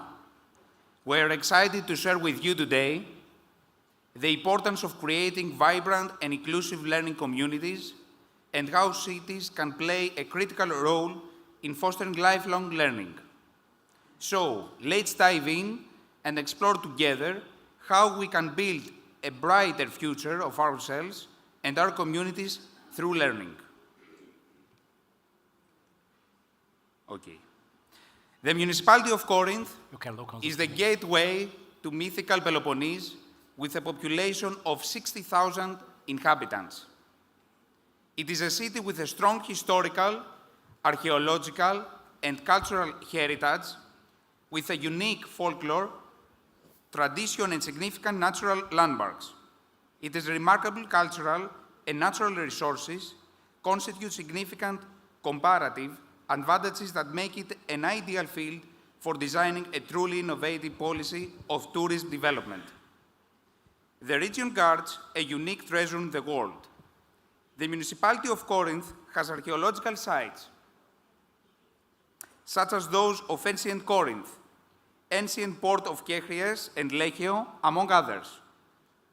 It also has a rare wealth of Byzantine and post-Byzantine architecture, churches, castles, towers, residential complexes, 2 museums, Archaeological Museum of Ancient Corinth and Folklore Museum of Corinth, and thematic areas of exceptional natural beauty, Kokosi wetland and ancient port of Lechion, natural landmarks and paleological and historical value, Jalika forest in Sofiko, and the hot springs of Orea Eleni. Finally, there are organized beaches with crystal clear waters and picturesque ports that offer opportunities for sea sports and excursion in the surrounding areas. The fortress of Acro Corinth is included in the Natura 2000 network. In addition, significant festivals are organized every year. The municipality of Corinth has great potential for developing cultural, religious, alternative tourism. We developed the collaborative teams. We exchanged ideas for organizational plans. We unified research programs and the strategic promotion of cultural spaces with other regions within and outside the borders, learning cities. We also collaborated with associations, schools, learning cities, hybrid, international and domestic seminars and conferences among stakeholders. The cultural, historical and religious heritage of the city of Corinth has been promoted and showcased throughout the geographic area of the municipality by starting the creation of a route based on the Homeric epics, on the mythology, and investigate information about the region in terms of the winemaking, the way of life, and the traditions. In addition, there is a plan on development of a large network of trails, 124 kilometers of hiking trails. Furthermore, the marketing theme includes connecting cultural roots with gastronomic and culinary experiences, connecting cultural and religious tourism with ecotourism, gentle sports activities, and showcasing the natural environment that holds cultural interest, as the natural wealth of the mountains blends with archaeological and historical sites and the mythology of the region. Logo, site, and social media creating, TV, radio, metro, and train advertising interviews to journalists, wide-ranging television channels, Blue Flag program and Loop project participation, brochures publication containing tourist info in 6 languages, tourist application in 2 languages, tourist info kiosk at ancient Corinth, cooperation with travel agencies from the US, Europe, and more. Promotional fun trips in the municipality of Corinth, promoting videos on the YouTube, providing a broader cultural and historical context of the destination. Regarding educational and experiential activities and discerning tourists, the agenda comprises the highlighting of the destination, cultural heritage, as many traditional, festivals dedicated to Orthodox saints take place in the mountainous settlements. Moreover, events are organized on anniversaries such as the Greek War of Independence in 1821. There are also collaborative actions and partnerships between archaeological and historical sites with a focus on Mycenaean civilization, the Roman era, and the Greek Revolution of 1821, aiming to connect visitors with Greek history. Corinth is a destination with a rich history, offering a cultural journey, an adventure in nature, a stroll through picturesque harbors, and unique villages with their special history and cuisine. It's also here for you to discover and collect unique experiences that will become everlasting memories. Thank you very much. And if you want, I have a nice gift for you to show you our spot for this summer. Okay. Are you ready? Yep. Okay. So.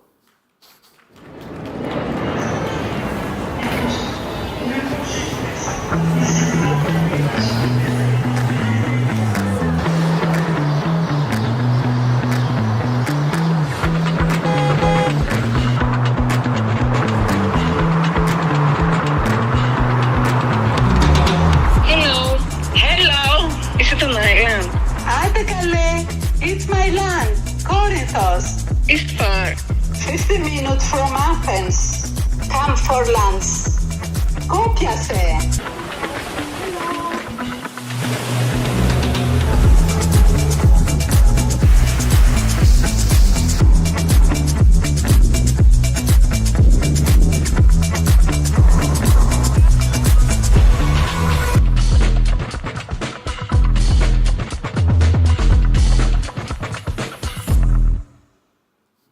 Thank you very much. Mr. Petris, thank you very much. It's amazing sport, and I think we all became a big desire to travel to Corinth. I know that Mr. Petris will leave us soon because he has important meetings in the at the city hall. So if you have any questions now, especially to him, you are welcome to ask him. Raise your hands and ask. Sorry? With the mayor. With the mayor, yeah. Mr. Chiban. It is not the case now, but you can stay here and maybe later we will have some questions to you. All of us who think about the learning cities and who deal with technologies, with devices, with learning platforms, think that, okay, I'm using this, but somehow I do not feel myself comfortable to start introducing these devices, platforms, and apps in the learning process with pupils, with school children, and with adults, if we work with adults. But there are really successful cases where technologies were introduced in classes. And our next speaker will tell us about these cases. Victoria Belaus is a director of National Center for Digital Innovations in Education. Ms. Belaus, the floor is yours, and we are curious about your experience. Thank you very much, Levan. Onorată asistență, și îmi permit să mă adresez dumneavoastră mult stimată comunitate, pentru că văd printre dumneavoastră fețe de profesori și unii cu care chiar am interacționat. Mă bucur foarte mult să am ocazia să reprezint astăzi Centrul Clasa Viitorului, acolo unde ne desfășurăm activitatea. Da, într-adevăr, tehnologiile sunt acele pe care le utilizăm noi la clasă și le promovăm în calitate de, să zicem așa, key point sau punctul cel mai important pe care profesorii să și-l aibă în vizor când sunt în fața elevilor. Și de aceea aș vrea să merg pe prezentare puțin despre Centrul Clasa Viitorului, despre ideea, cum a apărut el și ulterior vom merge și la tehnologii. Proiectul nostru vine încă din 2017, atunci când l-am împrumutat din Bruxelles, din Belgia, ca să replicăm în școlile generale din țară de la noi și să putem oferi profesorilor o altă viziune, alte modalități de predare, iar elevilor posibilități de a învăța din metode noi, din echipamente, din tehnologii și într-un mediu mai plăcut, design și tot felul de mobilier flexibil.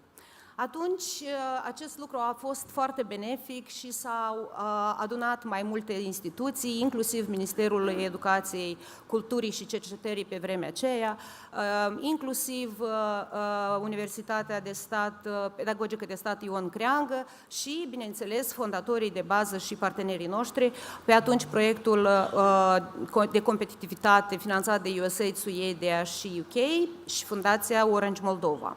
Și iată așa, încetul cu încetul, au apărut câte 10, câte 12, câte 20 de școli în primii câțiva ani, promovând astfel conceptul inovator de educație digitală, așa încât să combinăm și spațiul de învățare flexibil și tehnologiile.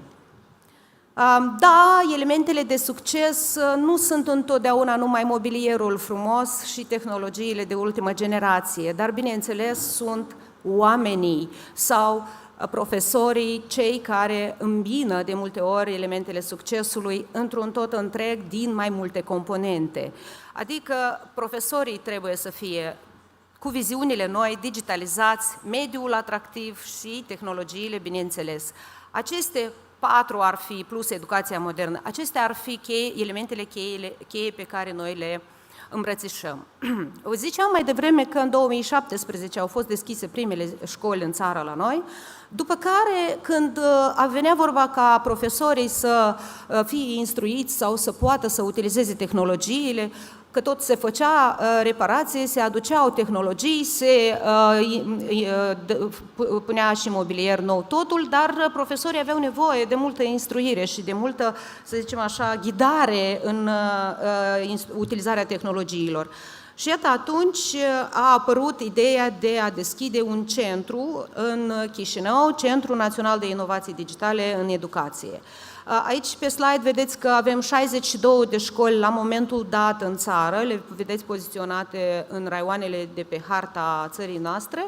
Atunci când prima ediție pilot a apărut în 2017, chiar la momentul dat suntem într-o perioadă de concurs cu alte 40 de școli pe care urmează să le îmbrățișăm sau să le invităm în familia noastră, de aceea mai târziu vă povestesc. Vă invit să aplicați și să participați. Așa și tehnologiile, bineînțeles că duc cumva la anumite activități și respectiv competiții. Și bineînțeles că una dintre cele mai mari interes sau cel mai mare interes manifestat în tehnologie ar fi spre robotică, orientarea spre robotică atât a elevilor cât și a profesorilor. Și așa au apărut 210 de cluburi de robotică sau biblioteci, școli sau biblioteci care au cluburi de robotică, școlile noastre 62, ne mândrim, bineînțeles, cu aceste peste 40 de tipuri de tehnologii pe care le avem la centru. Mă gândeam, apropo, astăzi ziceam și în culise lui Levan și Irinei, zic, aș fi vrut tare să aduc vreo tehnologie, să o vedeți dumneavoastră pe viu, fie că ochelari VR sau ceva, makey sau vreun roboțel, ca să îl prezint, dar pe urmă m-am gândit că sunt niște chestii tehnice care trebuie să fie implicate și trag de timp, însă pe urmă m-am gândit că poate ar fi cazul să vă invit pe dumneavoastră, pe toți aici, să veniți înșivă la noi la centru să le testați și să le vedeți, așa cum obișnuim să facem de multe ori ziua ușilor deschise, și putem să vă întâmpinăm sau să vă avem ca oaspeți oricând, ca să le testați. Deci tehnologiile sunt fie că sunt ochelari VR sau ozoboți de câteva feluri, microcalculatoare, senzori, laboratoare digitale, microscoape digitale. Acum, recent, ne-am întors cu colegii de la expoziția internațională din Londra, BET, unde am văzut ultimele tehnologii de generație nouă și pe care probabil, cel mai mult probabil, pe unele dintre ele o să încercăm să le aducem în țară pentru testare și pentru implementare în școli. Deci noi ținem pulsul pe aceste tehnologii noi care apar. Da, mai avem o cifră frumoasă de care ne mândrim. Peste 75% din cadrele didactice din Republica Moldova au fost instruite în cadrul programelor noastre de la centru și peste 40.000 de tineri au beneficiat de toate instruirile și și-au consolidat și au ridicat competențele STEM, printre care mai mult de 35% sunt fete, lucru care pe noi ne bucură, că interesul spre tehnologii se manifestă și la fete. Iată, asta este un model, vedeți aici pe poze, doar un simplu exemplu, poate nu sunt cele mai calitative poze, dar precis să simțiți, sesizați dumneavoastră ce a fost și ce este acum. Este o școală de-a clasei viitorului din Ștefănești, cu mobilier vechi, amplasat standard și acum copiii pot beneficia de mobilier și de tehnologii noi, să-și organizeze profesorii lecțiile și să-și împartă clasa în tot felul de grupuri pe activități. Asta este doar un simplu model, doar unul singur, că nu le putem pune pe toate 62, dacă vreți, studiați site-ul nostru și o să le vedeți acolo pe mai multe. Avem în toată țara. Da, ziceam mai devreme că atunci când au fost deschise unele școli a apărut și necesitatea pentru a-i instrui pe profesori și pentru a le ajuta, a-i ghida să utilizeze calitativ tehnologiile la clasă și atunci a apărut ideea să fie inaugurat, inițiat acest Centru Național de Inovații Digitale în Educație Clasa Viitorului, care a fost deschis în incinta Universității Pedagogice de Stat Ion Creangă din Chișinău, că nu se putea în altă parte, bineînțeles că pedagogia trebuie să fie la ea acasă, și a fost inaugurat pe 19 aprilie 2019, acum recent am împlinit 4 ani, prin investiția comună a partenerilor. Îi vedeți mai jos, logo-urile Ministerului Educației, USAID, UK, Suedia, Universitatea Pedagogică de Stat Ion Creangă și Fundația Orange Moldova. Avem la clasa viitorului 13 programe de formare continuă, dintre care 7 sunt acreditate la ANACEC. Avem peste 500 de profesori din școli din rețeaua noastră care utilizează tehnologiile sau au fost instruiți în utilizarea tehnologiilor și a designului tipic clasa viitorului. Și tot peste 500 de profesori instruiți în baza programelor centrului. Mai avem 3 ediții ale Programului Național de Alfabetizare Digitală, care a fost implementat de către noi la inițiativa Ministerului Educației și Cercetării din 2020, 2021, 2022. Presupunem și așteptăm confirmări anul acesta să avem etapa a 4-a pentru profesorii de nivel avansat.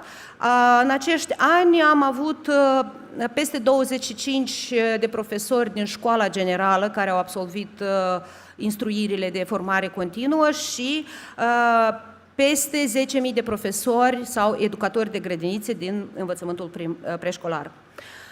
Da, ne mândrim și cu cei 35 de ambasadori digitali ai clasei viitorului, profesorii cei mai dedicați, cei mai activi, care participă la concursul Profesorul Ambasador Digital, pe care îl desfășurăm anual și care participă nu pur și simplu așa, dar cu programele lor de scurtă, de lungă durată, cu programe de lecții pe care noi le postăm pe site-ul nostru și le punem la dispoziție publicului larg și altor profesori. Ziceam mai devreme că avem peste 40 de tipuri de tehnologii și echipamente digitale la clasa viitorului și ziceam că puteți să veniți să le testați. Noi organizăm odată într-o perioadă de 2 luni plus minus ziua ușilor deschise pentru toată lumea. Puteți să vedeți anunțurile pe site-ul nostru sau pe pagina noastră de Facebook, dar eventual pentru o solicitare individuală a vreunei școli care ar dori să vină la clasa viitorului să cerceteze echipamentele și să se familiarizeze cu ele, putem să vă primim întotdeauna. Observați aici pe imagine tinerii noștri sau copiii care cel mai des sunt cointeresați în tehnologii, cu microscopul digital, cu dronele educaționale și alte tehnologii. cu care, apropo, și în clasele primare este un mare interes în ultima vreme pentru tehnologii, deoarece cu ele se învață mai ușor, copiii mai ușor pot învăța să-și exprime gândurile cu aceiași ozoboți, de exemplu, sau cu tehnologia Makey, cu ajutorul cărora ei își pot singuri pune la creativitatea în lucru. Da, mai vedeți aici și alte poze din activitățile noastre. Ziceam mai devreme că suntem implementatorii Programului Național de Robotică Educațională și acele peste 200 sau 210 de instituții care au câte un club de robotică în țară participă la instruirile, la concursurile noastre de First Lego League, de exemplu, unul dintre care va avea loc luna aceasta pe data de 20 și 28 mai în 2 ediții, First Lego League Explore, pentru copiii din clasele primare. Acest program a fost pilotat în 2014 și de ultimii 2 ani suntem noi implementatorii lui. Aici aveți echipele care în anii anteriori au câștigat și aurul mondial de la competiția First Global Challenge din Dubai în 2019, iar în 2022 aurul pentru inginerie din Geneva. Da, despre First Lego League am zis. Altă activitate foarte interesantă pe care, cu ajutorul donatorilor noștri și cu ajutorul partenerilor noștri, o implementăm la moment, este internet gigabit în școala ta, adică partenerii și-au pus împreună interesul și Orange Moldova și Starnet și USAID, Suedia, UK și prin proiectul Tehnologiile Viitorului, ca să aducem internet gratuit în școli de capacitate mare, internet gigabit. Și noi suntem implementatori, la momentul dat avem puține școli, pentru că ține de partea tehnică de instalări și de tot restul, dar ne propunem cât de curând să putem acoperi un număr mult mai mare, poate până la 100 de școli. Acestea sunt niște cifre pe care le-am vorbit mai devreme de la Programul Național de Alfabetizare Digitală sau profesorii care au participat la instruirile noastre atât pe instrumentele Google, pentru că noi suntem într-un memorandum de colaborare cu gigantul Google, care a oferit în anul 2020 țării noastre 300.000 de conturi de Google Workspace for Education și aceste conturi noi le-am oferit în programele noastre profesorilor cu care am desfășurat programul. De aceea și noi, instrumentele pe care sau instruirile pe care le predăm în acest program sunt în baza instrumentelor Google. Și ziceam că au fost peste 20.000 de profesori, dar calculul final este 26 și un pic, așa din mai mulți ani, care au fost instruiți în instrumentele Google Workspace pentru educație. Asta constituie sub 75% din profesori. O altă activitate pe care noi o desfășurăm aici, la Centrul Clasa Viitorului, doar în Chișinău, este Tabăra Viitorului. Vedeți aici niște poze din 2 ediții, 2021 și 2022, atunci când i-am avut ca oaspeți pe copiii refugiați din Ucraina și donatorii noștri, în special Fundația Orange Moldova, ne-au ajutat să putem acomoda și instrui și relaxa, să spunem așa, peste 150 de copii în perioadă de 2 luni. Mai avem o altă activitate foarte interesantă care se numește podcastul Treci la tablă, probabil pe el îl mai puteți urmări și pe YouTube. Aici pe imagine îl vedeți aș zice eu, într-o fotografie, da? Pe colegul meu, Alex Leahu, care este protagonistul acestui podcast, alias Barba Albastră, sau profesorul de matematică care și-a vopsit barba când a pus rămășa cu elevii. Și el este colegul nostru, profesor de matematică informatică și mai nou trainer pe robotică. Chiar în momentul de față se află și el într-o prezentare în Arad, la o conferință la Universitatea din Arad, iar eu am rămas aici să-l reprezint și de multe ori el invită la aceste podcasturi profesori, publicul cointeresat de domeniul de educație și tehnologii sau digitalizare. Deci, încă o activitate frumoasă pe care o desfășurăm la centru. În general, ca să conchid așa și să închei, aș vrea să vă invit să studiați sau să cercetați cât de puțin, măcar pagina noastră Clasa Viitorului și pagina de Facebook a Clasei Viitorului, unde puteți să vedeți mai multă informație despre noi. Programe de formare continuă pentru profesori, programe sau proiecte ale profesorilor din școala generală oferite publicului larg și tot felul de concursuri, activități pe care le desfășurăm noi la centru.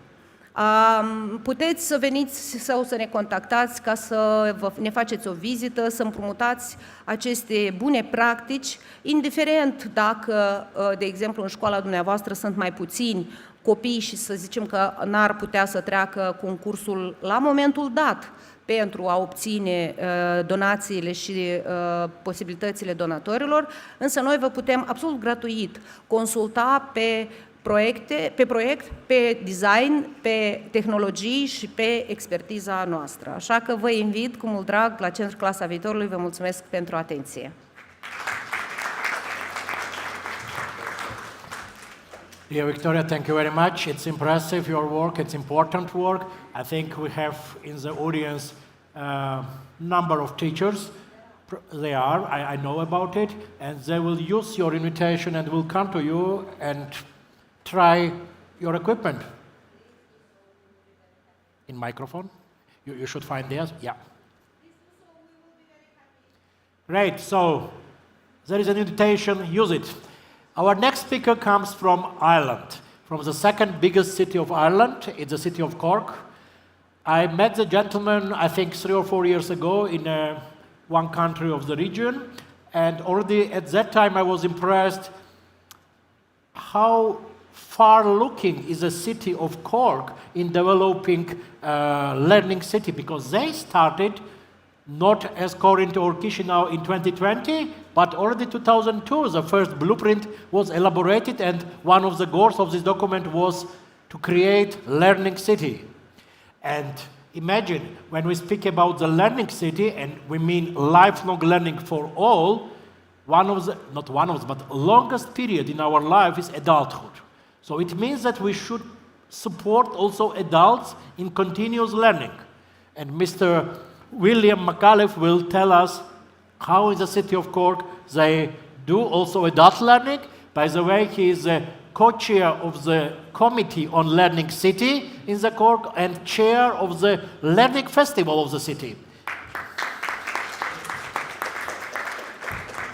Thank you. Thank you. I've got to see you first. I'm delighted to be here. And again, we met many years ago in Vibetsk, and it's been very interesting time there. And I think I have 10 minutes, and I'm going to stick to it and take off from there if I get this going.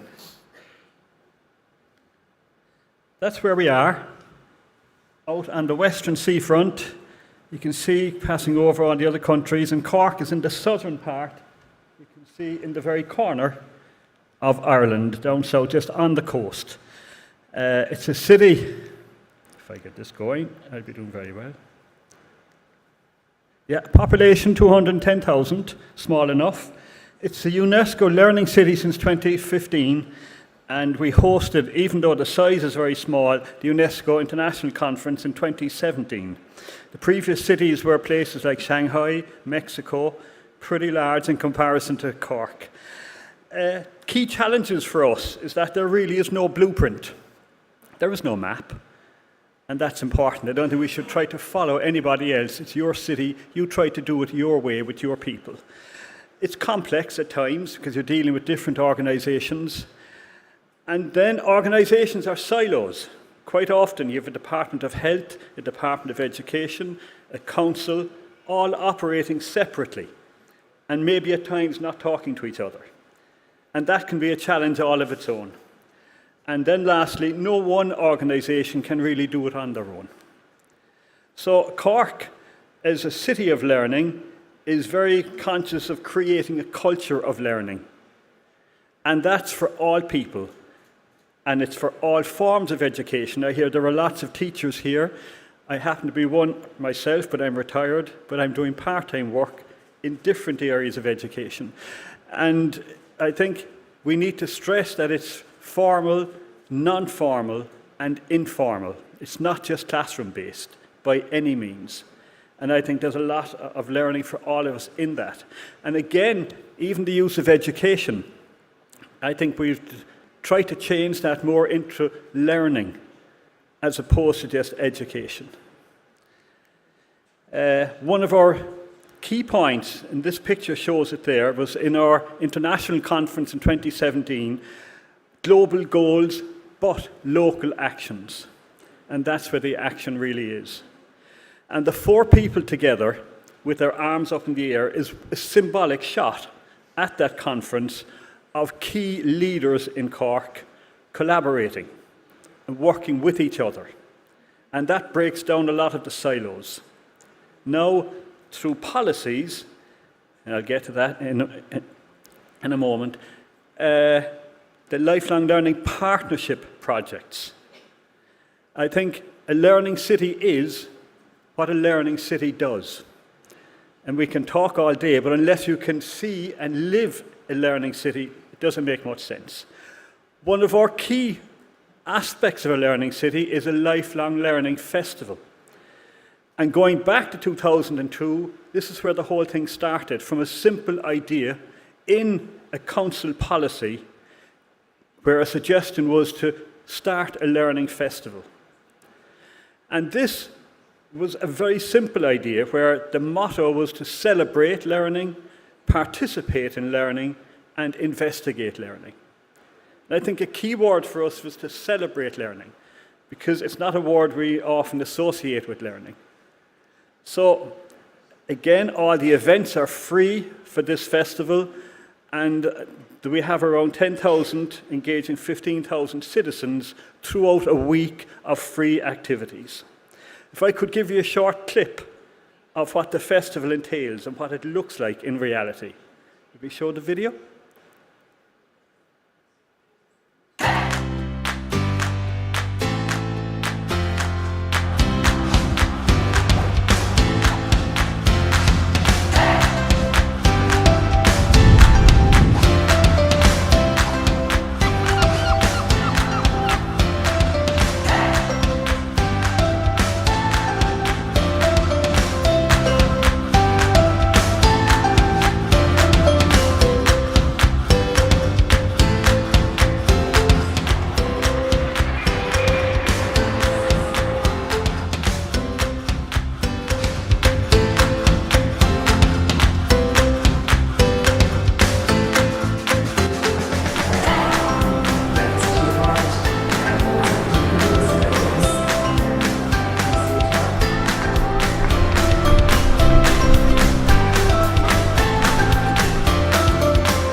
Thank you.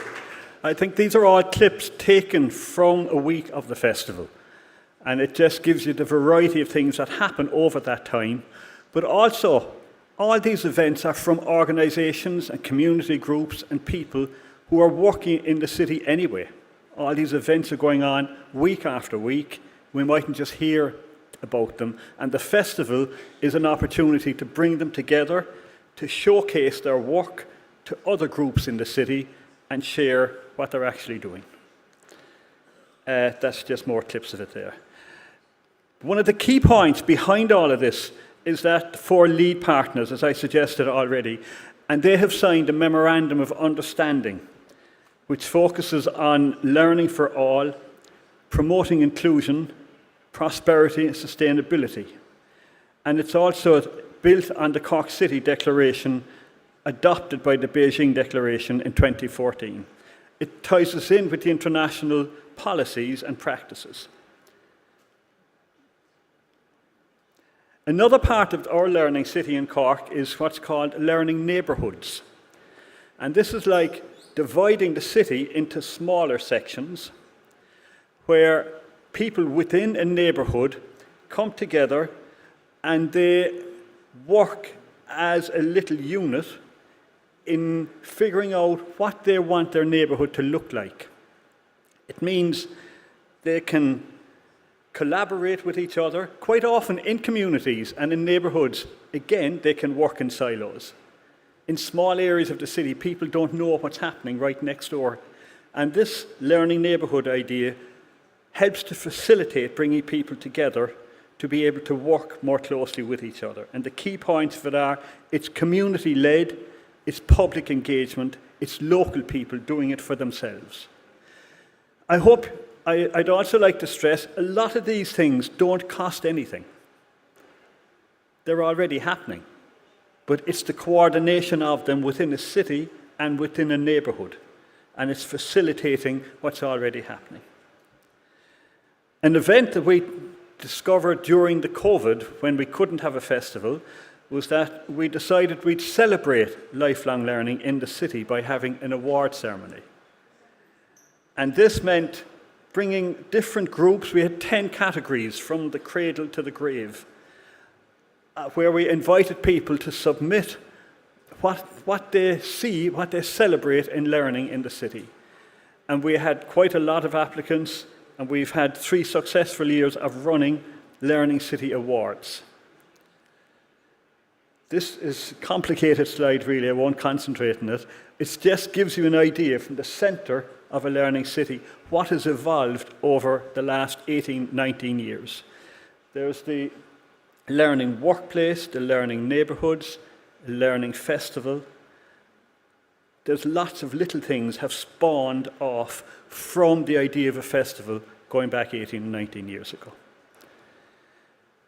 We're very conscious of the Sustainable Development Goals, but we're also conscious, as it says here, that new thinking is required at this stage. And citizens must be empowered to anticipate and tackle constantly changing social, environmental, and economic challenges. And we've had a lot of those over the years, and they continue to happen. So we can't afford to go stale and just continue doing things as we always done them. A call to action with our UNESCO conference was focusing on green and healthy learning cities as well as inclusive learning cities. And then the policy documents are really important because they're always in the background. They can finance things, they can be the driving force, but the real work happens with the people in the city itself when they participate. We've also developed a leadership series on the development goals, bringing together leaders from cross-sectoral partners to explore and apply each of the learning goals. And that has proved to be quite important because the Learning City is the only area that is managing to bring different groups together in the city. While they all work independently, the Learning City is a broad concept, and so many groups buy into that, and it has facilitated a lot of further growth. Again, we've had a Learning for Wellbeing seminar in 2020, and this comes back to the whole idea of partnership. Since Cork developed its Learning City in the last number of years, we've also established some learning cities in other places in Ireland, in Dublin, in Limerick, and in the north of Ireland, Belfast and Derry. So this partnership has brought strength and unity together for the Irish network of learning cities. And then most recently, we've had a forum with the OECD last year, where we had large attendance of high-powered people from across Europe looking at economic development. So again, the Learning City can act as that facilitator in your own city of making things happen and creating a better culture of learning for all. Thank you.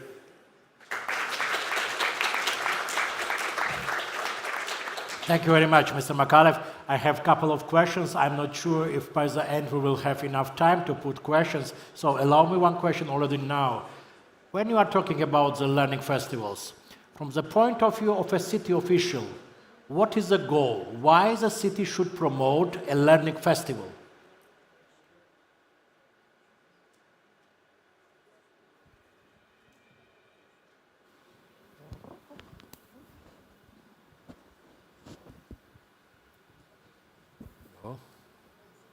Take another micro.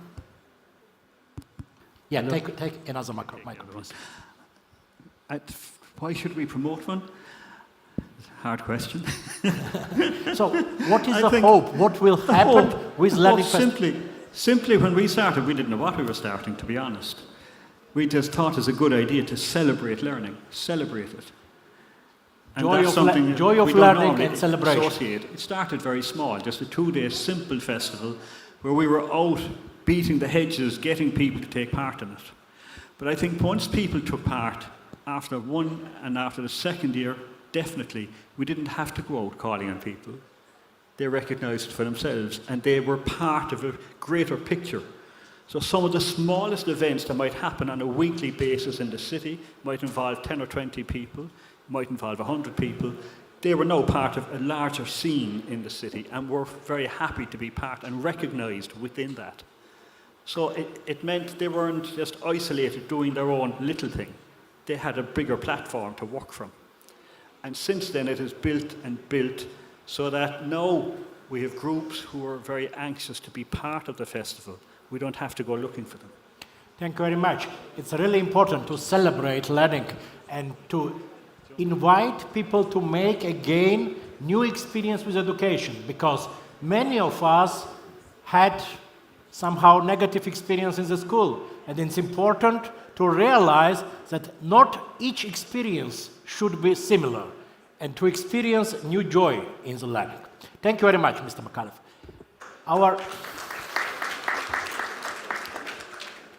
Our next speaker is again a lady, and again a lady from technology sector, lady who is focused on the digital transformation in education. Can I say so? Absolutely. Absolutely. Irina Ariol, she is the voice of ICT sector of Moldova, represents ATIC, Moldovan Association of ICT Technology Companies, and represents almost 100 ICT companies and almost 9,000 employees of the sector. Well, let me correct you a little bit. Yeah, go ahead. It's around 100 companies and around 20,000 of employees. Impressive. The floor is yours.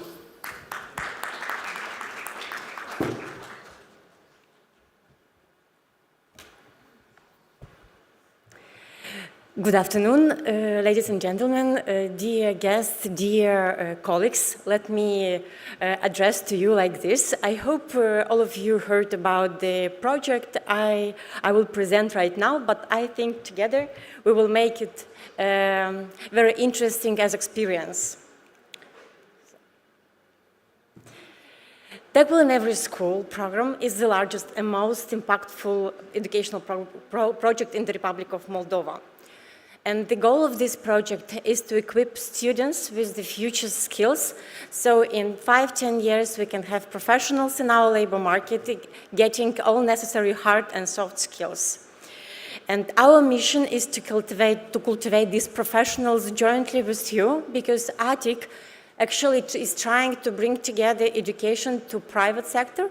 So we are teaching what is required, and the labor market is ready to hire those graduates. You are preparing for the world, for their life, and to accomplish their dreams. Moldova is a small, landlocked country. We do not have a lot of natural resources. We do not have mountains, we don't have seaside, but what we do have, we have human capital. We have talents in this room, we have talents in all the country, and I'm quite strongly can emphasize this because our experience have a lot of showcases, and today I will present some of them. And what we're trying to do is to invest in education and human capital from the school. That's how we can ensure sustainable development of our country.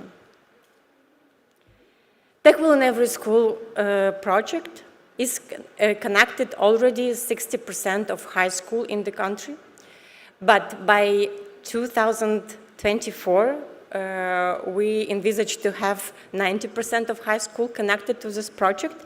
So the majority of students studying in those institutions have opportunity to have this experience of learning future skills, future hard skills and future soft skills. And I will not afraid of the word meta skills. In the last 3 years, since we started the implementation, we have created actually a technical solution. It's an e-learning platform called techwill.online, and we developed 8 courses for future jobs. All courses studied in both in Romanian and Russian, and currently over 50,000 of students from our country passed through one of the courses. Each course comes with a set of customized materials. It means video lessons, quizzes, interactive exercises, which facilitates the learning process for students. And the content is developed by experts who are aware about last trends in the industry, in the technologies. So the information is provided to the students are up to date and what is required by labor market. So this we can say that we covered the most important part with the content. And the next part of the Tech Will in Every School program in the last 3 years, that's over 1,000 teachers have successfully participated in a summer training program, which is very complex and very comprehensive. The training courses for teachers are provided by experts from labor market, those experts who actually practice day by day and not just teaching this. So we can have this synergy between knowledge and practice, and what teachers get is actually solutions from the actual industry. Next step is mentorship program. Throughout the academic years, teachers weekly meet a mentor, the professional from the sector, who guide them on the way to provide the lessons to the students, with the upgraded information regarding content, regarding what kind of approaches can be applied, what kind of exercises can be used, and jointly decide what to do the best and how to provide the better quality for students. And if up until 2020, the most spread programming language used in the informatics lessons was Pascal. Very seldom we could find something different. After 2020, after Tech Will in Every School program was launched, the diversity of this programming language was absolutely completely different. And nowadays, students can learn C, C++, Python, Java, JavaScript, etc. Part of summer training program and mentorship program, teachers develop their own projects. They create their own portfolio, which means that they actually pass the same way they want to train their students. So teachers somehow are in the place of students. They also have trainings, and later on they have this guidance from the mentors, and they create their portfolio, they create projects, so they can learn from their experience how to fail, how to fix, how to improve, and so on. And this is a very valuable experience for every teacher, because the teacher doesn't tell about someone's story, but can share her own experience, what she did, and how it was, what was the success. And what I would like also to emphasize, the importance of bringing the spirit of competition among students to make them being inspired by technologies. That's why we developed a competition called Tech1 Junior Ambassador, which is yearly organized. And this year, in this spring, we already had 3 editions in North, in Center and South. We had regional competitions. And on 17th of June, we will have at TechWill the national competition, and we kindly invite you to assist and to see what kind of projects students develop, actually. And by year, the number of students participating in these competitions is growing. And you know who are judges? Actually professionals from IT companies. And sometimes they are amazed of successes the students have achieved through the elaboration of different projects. And that's why when I spoke about talents in this room, it means that talents of teachers being able to teach children to create something innovative, something which can be used by our society, by our communities, by our cities, municipalities. So, the students' interest towards TechWill Junior Ambassador has been increasing year by year, and now you can see that our students developed an artificial intelligence application, and it is called AgRoot Accessible Agriculture. What for is this application? This project comes up with a solution to mitigate agricultural problems which farmers face, and namely this bad harvest because of climate change, because of unpredictable weather. And what these students did, they collected all knowledge, all data from the internet. They put all the scientific data sets in the application, and together with the jointly with the geographical localization of Moldova. So they can forecast, for example, provide forecast of agricultural season. What kind of weather we can expect during this year. Another achievement that our students, received award at the South Korean competition of ICON for the developed mobile application called DTech. What does DTech? Actually, this mobile application helps identifying different wastes through pictures, videos, live photos, and so on. So via your mobile phones, via this application, so you can detect is this something recyclable or not? And that's how we can actually educate our children to be responsible for our planet and the environment we live in.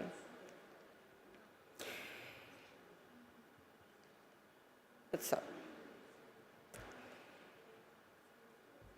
this year, out of 213 students participating in the coding marathon, a part of the TechWill Junior Ambassador competition, there were selected 25 students who later on participated in the winner of the District Olympic in informatics, and out of them, 7 students reached the Republican Olympics at informatics. And here you can see one of the winners of this Olympics, who actually started studying IT through the TechWill in Every School project in his school. That's Pastika Jan Marius. So, after teachers and students' achievements, and I would like actually to tell you why I'm speaking in English to you. Because nowadays we have a lot of programs. We are piloting one of the programs from OECD called Learning Pass, and we have an expert who came last August and had a training with the teachers and students. And you know, our students are very fluent in English, and I encourage all of you to learn English as well, because it becomes very popular, and if you want to have exchange experience with our peers from abroad, if we want to learn the most modern technologies, knowledge, approaches from the world, it's a way actually to improve and to have this freely communication with even those experts we have in this room as well. So let's continue. That was the reason I speak English. This was only message, yeah. Yeah. So I encourage you continue, because I assume many of you heard about TechWell in every school, right? Who knows? Cine știe despre TechWell în fiecare școală? Ridicați mâna. You see, there are a lot of people. That's why I encourage you learn English step by step, because that's how we can grow together. And we have spoken about the content, we have spoken about capacity development for teachers, engagement of students, and of course it's important to mention about equipment for digital labs, creating those environment where students can somehow express themselves, they can create, they can develop their own projects and so on. And it should be very friendly, it should look differently. So far, we have opened 19 digital labs. This year, we intend to open 16 more, with modern furniture, licensed software, and high-performing equipment. One of the most important achievements of this year. On April 17th, Qatar Foundation announced the 12 finalists of the 2023 WISE Award, annual event which recognizes and promotes successful innovative projects aimed at addressing global education challenges. So TechWell in every school was selected among those 12. This is the greatest achievement we did together. These are our partners. We are partnering with the Ministry of Education, who is our partner in approving and validating curricula we develop, opening digital labs, and of course, it wouldn't be possible without our foreign partners, USA, Sweden, European Union, UNDP.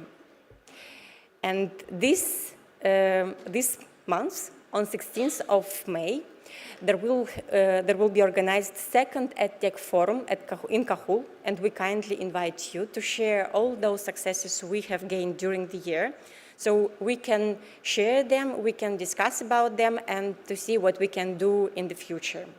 However, few more words, sorry. We have another very interesting project, Youth Maker Club. This project actually comes to top up the knowledge VET students, those who are studying at the vocational education and training institutions, to get some capacity, some skills, which they can somehow put together with the profession they learn at the VET institution. So far, we created 3 Youth Maker Clubs in Chișinău, Belz, and Cahul. It's already for second year we are implementing this project, creating a maker space, putting technologies together on different subjects, so students come and develop variety of devices they would need in their life, in their society, communities, for agriculture, because we had kind of hackathon on smart agriculture. So the courses we provide to the VET students, you can see them, and they're absolutely different from what they learn, because we have like students studying cooking, studying some sewing, absolutely different from tech. This is actually achievement, because before we had like students studying electricity with IT and energy, which are very connected to IT in technologies. And nowadays we have students who have no experience with technologies, but okay, I'm very close. But they have courage to learn them. So, and besides workshops, we organize different events, and next Sunday we will have National Makeathon, and they will present their boats with radio control, and we will present them. And I would like actually to invite you to the next events, which will happen very soon. 10th of June, Chișinău Maker Fair. It's the technology festival which will be organized at TechWorld. You are all invited to see what kind of technologies are developed in the Republic of Moldova, what innovations are in this sense. 17th of June, TechWorld Junior Ambassador Finals, and also TechWorld Expo. Thank you very much, and I wish you all successes in what you are doing and pursuing in your professional career, growing new generation of people, of personalities, so they can take over the values we have now and continue with this spreading in the future. Thank you.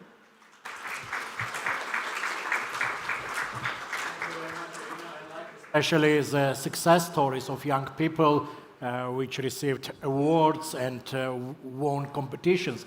Of course, I'm quite sure they will become a light in their fields of future, so in IT sector or something. But when we talk about the learning city, of course, we have to take care of the whole youth, not only the most intelligent ones, but about everyone. Not leave anyone behind. This is a main message for policymakers when they try to develop concepts like learning city. Irina was representing umbrella organization of ICT companies, but not only ICT companies are united under umbrella association. Also companies from the creative industry are united under umbrella association, and our next speaker represents from one part association of united umbrella association of companies of creative industries, but at the same time you are immersive director of experienced creative studio, Rift Studio. Yes. And yes. I have to read about it because it's something very new to unusual, me. Yeah, unusual. His company is creating immersive world. And if you are not aware what is immersive world, then think on Avatar movie. Avatar movie is exactly immersive world, and this gentleman is, together with his colleagues, is creating something similar. Could exist future without proper digital skills? No, and he's going to tell us why. Thank you very much. Hi everyone. I will switch my speech in Romanian to be more understandable and more relevant for my audience. So, Bold School, noi dezvoltăm nouă generație de oameni creativi și o să începem noi de la ce înseamnă a fi creativ. A fi creativ, a găsi soluții nestandarde la ceea ce deja noi știm, la problemele care deja există. Sper că aveți energie, dacă nu, vă transmit un pic de energie de la mine, ca să vă înviorați așa, ca să fie multă putere în spate. Vorbind de spate, noi suntem o agenție de creație care din 2014 tot comunică și îmbină tehnologiile între ele ca să creeze noi experiențe, ca și cum ai fi într-un film sau într-o poveste pe care o citești chiar acum în carte sau vezi filmul sau ești într-un joc. Vorbim de jocuri și jocurile tot sunt create datorită industriei creative și programelor de programare care sunt să predea la școală. Mulțumesc inițiativelor care sunt la momentul de față, anume așa o să crească Moldova, să arate ce posibilități avem noi mai mari. Vorbind despre ce potențial sau ce ar însemna o experiență imersivă. De exemplu, realitățile virtuale care combină lumea adevărată, tot este o experiență imersivă. Dacă vorbim despre un fotocorner mai deosebit, cum este jos, de exemplu, Chișinău Forum, poate fi unul digital în care tu stai și în spate, cum este ecranul respectiv, să se întâmple ceva, animații, conținut, care să-ți dea la ochi așa frumos, să vrei să postezi, nu doar să fie așa undeva pus ca diploma cei care finisem noi universitatea. Vorbind de experiențele imersive, este și programarea de LED-tuburi. LED-tuburi sunt niște chiar luminițele care sunt de sus. Tot este o profesii care trebuie să știi cum să le programezi. Este un limbaj de programare în softuri speciale. Tot face parte din experiența imersivă. Și chiar și aici noi vedem mai multe tehnologii unite, cum ar fi IoT, IoT, adică noi avem Arduino, avem programare, avem design, toate unite împreună. Este o încăpere cu oglinzi și cu proiecții pe tavan. Atunci când tu te apropii, dacă vedeți pe mijloc este o păpădie, tu sufli în păpădie respectivă, în funcție de cât de tare tu ai suflat, luminițele se ridică sus pe tavan, ele generează conținut sus și se reflectă pe oglinzi. Asta este noua generație de experiențe pe care noi o creăm aici în Moldova. Apropo, tot ce ați văzut voi până acum au fost create de moldovenii noștri, de oameni care învață și studiază aceste profesii aici în Moldova, dar exportă serviciile respective în străinătate. Așa, mergem mai departe. Sunt Dumitru, din 9 ani facem toate nebunile respective pentru că lumea mă întreabă ce faci tu de mai exact și eu nu pot să explic într-un cuvânt, de asta mulțumesc la astfel de inițiative în care am măcar vreo 15 minute să povestesc toată istoria devenirii profesiei respective și asta înseamnă a fi director imersiv. Noi luăm tot ce ține din industria creativă, tot cel mai bun, tot ce e cel mai bun în industria IT, le combinăm împreună și creăm nouă generație și nouă industrie care la momentul de față este una cea mai rapidă în creștere. De exemplu, partea asta de event industry, noi facem parte din industria de evenimente și experiență, are deja o creștere de 2,5, nu o să vă dau multe cifre, 2,2 trilioane să ajungă de dolari în 2028. Adică încă e ca aici puțin și noi să ajungem la o evaluare de 2,2 trilioane de dolari. Mergem un pic mai ușor, o să vă spun despre școală, despre cum a apărut școala și care este DC-ul ăsta din spate. Noi când am început, în 2014, nimeni nici măcar nu știa de realitate augmentată sau de realitate virtuală. Noi am învățat singuri pe spatele nostru, nimeni nu vrea să facă share de cunoștință, nimeni nu vrea să spună nebunilor, voi nu mergeți în direcția corectă pentru că nu este ce faceți voi corect, vă trebuie să faceți așa cum vă spunem noi că este o experiență în spate. Și așa, din păcate, am ajuns că prin propria cheltuială, propriile greșeli să învățăm și să ajungem în direcția în care nouă ne trebuie. Adică noi am ajuns la clienții și la proiectele internaționale care le livrăm noi, că am avut proiecte și în Dubai, și în Casablanca, și în Tel Aviv, nu mai zic de SUA, pentru că este deja o piață super explorată în zona asta. Așa au apărut valorile noastre, care se învârt în jurul la 3 piloni super mari, de fapt sunt 4. Este creativitatea, sunt tehnologiile care le folosim noi, orice tehnologie nouă care apare, sunt inovațiile, la momentul de față folosim și inteligența artificială în creația noastră și nimic de art. Imersivitatea, nimic de art este un cuvânt unic. Știu că o să aflați foarte multe cuvinte noi azi, care e posibil și o să pună cu virgulă, să vedea, dar dacă eu să ajung să pun măcar un gram de interes la zona respectivă față de voi, misiunea mea de azi deja este împlinită. Așa că mergem să vă explicăm ce înseamnă nimic de art. Toate cuvintele este tehnologie, inovații, creativitate, este așa un cuvânt vag care trebuie neapărat să dăm Google sau să dăm Indexa să înțelegem ce înseamnă. Pentru că ce poate fi o inovație? O inovație este și o roată. Prima roată inventată tot a fost inovație. Da, nu are nicio treabă cu tehnologie, dar este inovație. A fost abordare creativă a problemelor existente la momentul acela. Ce ar fi o inovație la momentul de față? Ar fi tehnologiile sau ar fi omul care inventează tehnologiile? Eu cred că ambele, pentru că așa noi ne dezvoltăm, așa noi creăm noi produse și noi servicii care explorează și care exploatează maximal piața. Cuvintele respective, cine le cunoaște, cine nu, ele și pentru mine câteodată par așa super strane, eu citesc digital, immersive, AR, VR, MR, câte încaruri de astea mai sunt. Ne mai vorbim de digital human sau de meta human sau de digital assets, dar tot e cu mult mai simplu. Tot ce vedeți voi în jurul vostru, tot ce știți voi deja, este pur și simplu digitalizat. Dacă sunt intrat un pic în esență, noi, același metahuman, este aceeași fotografie a noastră, dacă îți facem o fotografie și a da unui designer sau modelator 3D, este un cuvânt mai nou, el făcând modelul 3D a feței voastre, deja voi deveniți un avatar, un personaj din joc. Și asta este metahuman. Vorbind de digital assets, asta este fiecare element care voi îl uploadați în social media, în internet. Asta este un asset, un bun material digital pe care voi îl share-uiți cu comunitatea de pe tot globul pământesc digital. Deja de digital e acolo un pic mai greu, o să avem cursuri speciale pentru asta, inclusiv și pentru profesori, by the way, să facem traininguri. Dar care este scopul la toată tehnologia respectivă, inovații, tot, este de a uni lumea digitală cu cea fizică. Închipuiți-vă că nu voi acum, dacă ați pus mâna pe scaunul de alături, de lângă voi, să începe toată camera să prindă lumini. Asta este o interacțiune în care noi din lumea fizică începem să interacționăm cu lumea digitală. Sau, de exemplu, când v-ați apăsat pe buton pe telefon, toate telefoanele au început să sune imediat. Tot asta este o conexiune a lumii fizică din cea digitală. Și asta este misiunea la inovațiile și la tehnologiile date. Dacă vorbesc repede, vă spuneți, pentru că pot vorbesc și mai încet un pic, pentru că știu că eu când sunt așa, mai ales ce îmi place, dar eu ador ce fac, eu pot vorbi destul de repede. Bun, ce vreau să spun super important este că New Media nu este New Media Art. Noi în New Media Art folosim tot ce face parte din New Media. New Media asta sunt acele vlogging, arta, sunet, proiecții, animații, video, dar când adaugi la urmă un cuvânt așa, parcă nimeni nu știe ce artă până în final, că definiția la artă nimeni nu o cunoaște, am înțeles? Așa, ca să puteți face poză.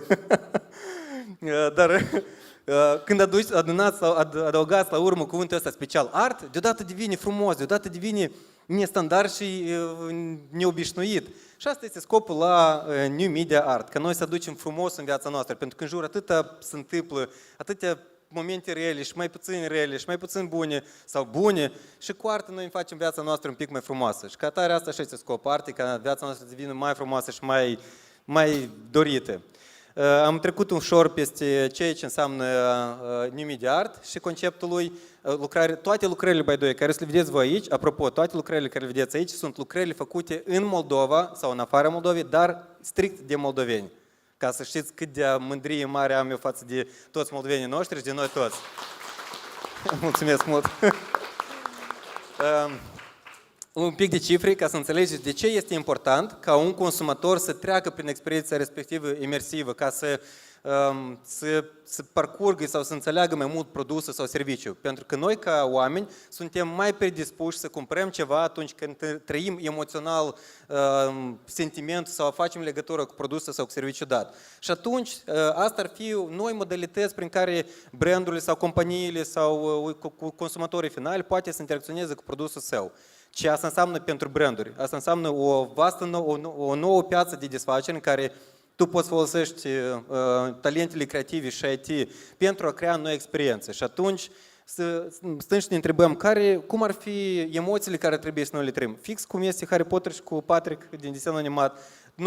Noi când vedem realitățile imersive acestea, noi trebuie să uimim, să ne aducem aminte de copilul nostru din interior și să înțelegem asta e fericirea și bucuria care avem noi înăuntru. Pentru că deseori noi uităm de ceea ce noi ne face fericiți și ceea ce vrem noi.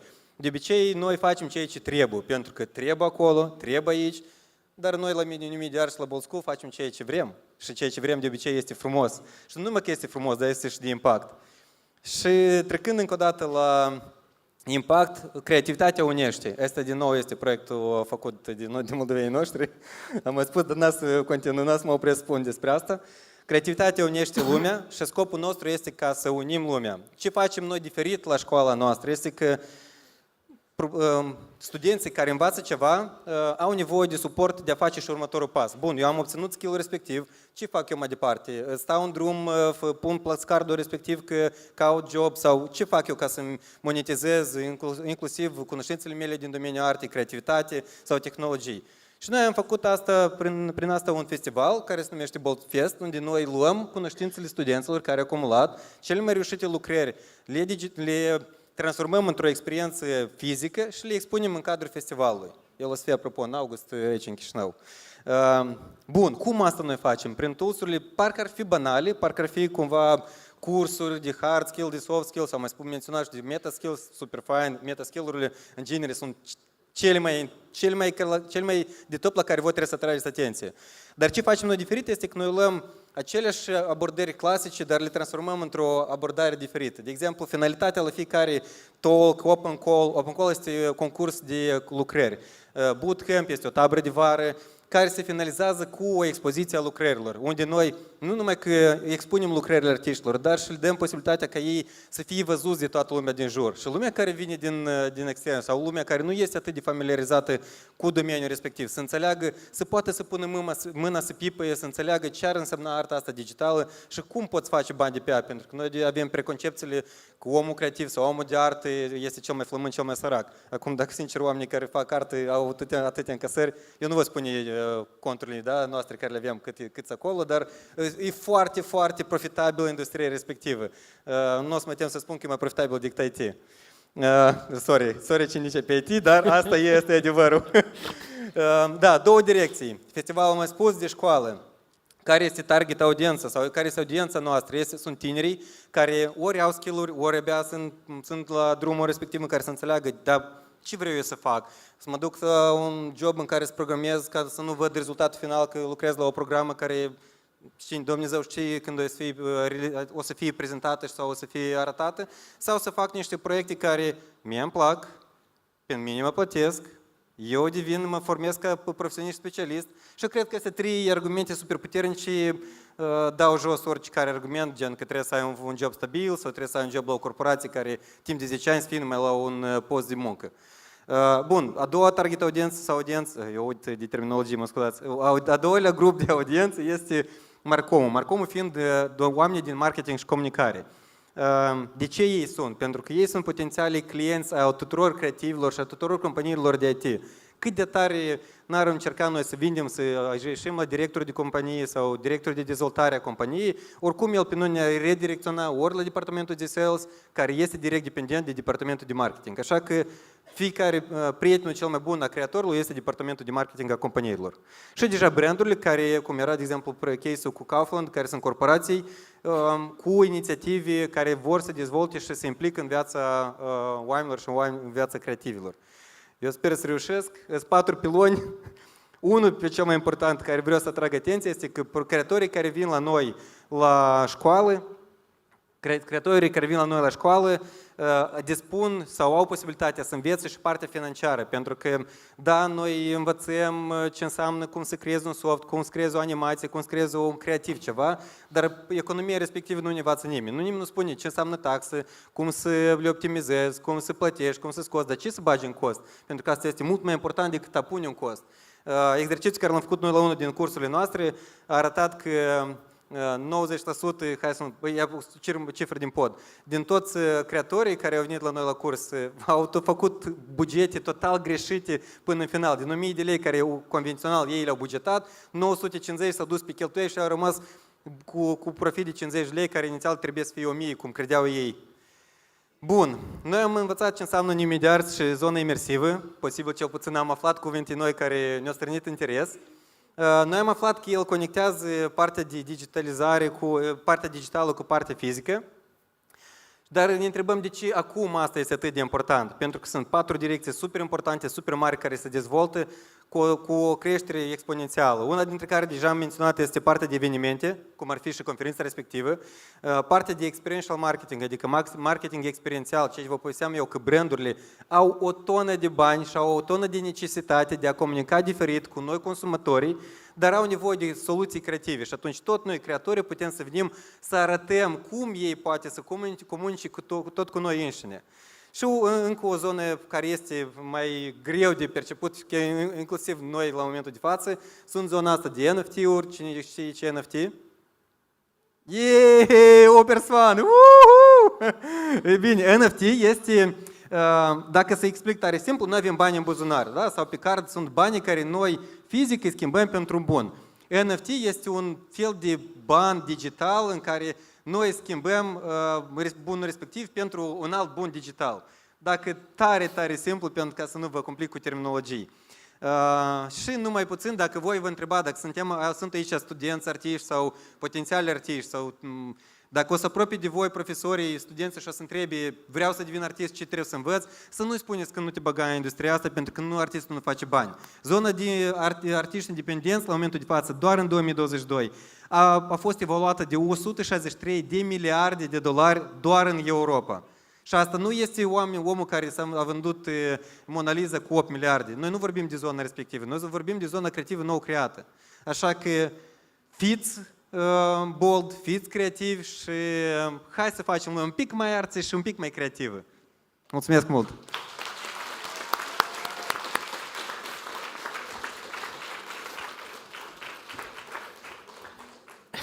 Dumitru, thanks a lot. It was really impressive. Do you have a feeling that you have not understood half of his presentation? Don't worry. It should be a motivation to continue learning. And if we will not continue if we will not continue creation of learning communities, then we will be behind of the time and we will not understand even a third of his presentation. But it's really impressive. Now it's a time for questions. You are invited to ask questions. We have almost half an hour and we could afford a couple of questions. Please go ahead. Raise your hands. Show me that you have an interest to address one of the speakers. Ms. Munkaftenev, please. Let me share up. Eu am o întrebare pentru Dumitru. Dumitru, celelalte două proiecte care au fost prezentate anterior, Clasa Viitorului și Echipa Tecul, au o colaborare foarte strânsă cu școlile, universitățile și universitățile pedagogice, cu viitorii pedagogi. Avem pe de o parte învățământul de bază, acolo unde se învață competențele de bază, și avem industria creativă, business-ul și piața muncii. Și toți profesorii, cred că în sală, vor fi de acord cu mine. Ca să faci 3D, realitate virtuală, cărți digitale, trebuie mai întâi să faci matematică, artă plastică, limba română. Da, începem cu editarea foto, editarea video, ca după aceea să ne mișcăm încet spre creativitate cu un nivel înalt. Ce proiecte aveți voi în care încercați să aduceți inovația și în școli, încercați să ajutați cadrele didactice, elevii, părinții să fie în pas cu inovația din domeniul tehnologiilor informaționale și anume artele creative? Mulțumesc mult!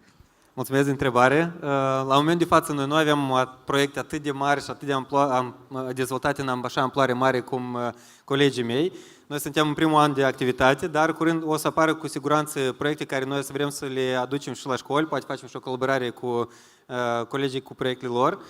Scopul nostru la momentul de față este ca să, într-adevăr, cum și-a spus voi, să îi luăm atunci când e deja bazele, ca să putem să arătăm cum e poate să evolueze, să crească repede și să facă bani, nu peste 20 de ani când o să termine universitatea, 3 facultăți și nu știu ce, când nu mai sunt nevoie toate profesiile respective, dar acum, odată ce a finisat, sunt profesii rapide, cum ar fi, da? Adică profesii care nu mai ai nevoie de 4 ani de universitate, sunt nevoie de 1-2 ani ca să devii bun destul, ca să poți deja să te menții, să înțelegi direcția care îți trebuie sau nu. Noi la școală, de exemplu, avem niște mini-cursuri care îi dăm voie să încerce diferite abilități, ca el să înțeleagă, e a lui sau nu e a lui. Pentru că mie, de exemplu, mi-a luat mult timp ca să înțeleg ce vreau eu de fapt să fac.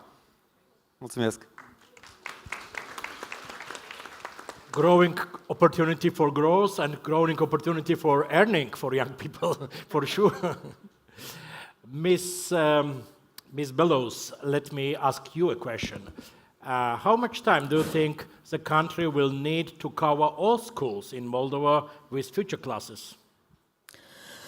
Well, there are 1,200 schools in our country, and most probably, if we have now 62, you do the math.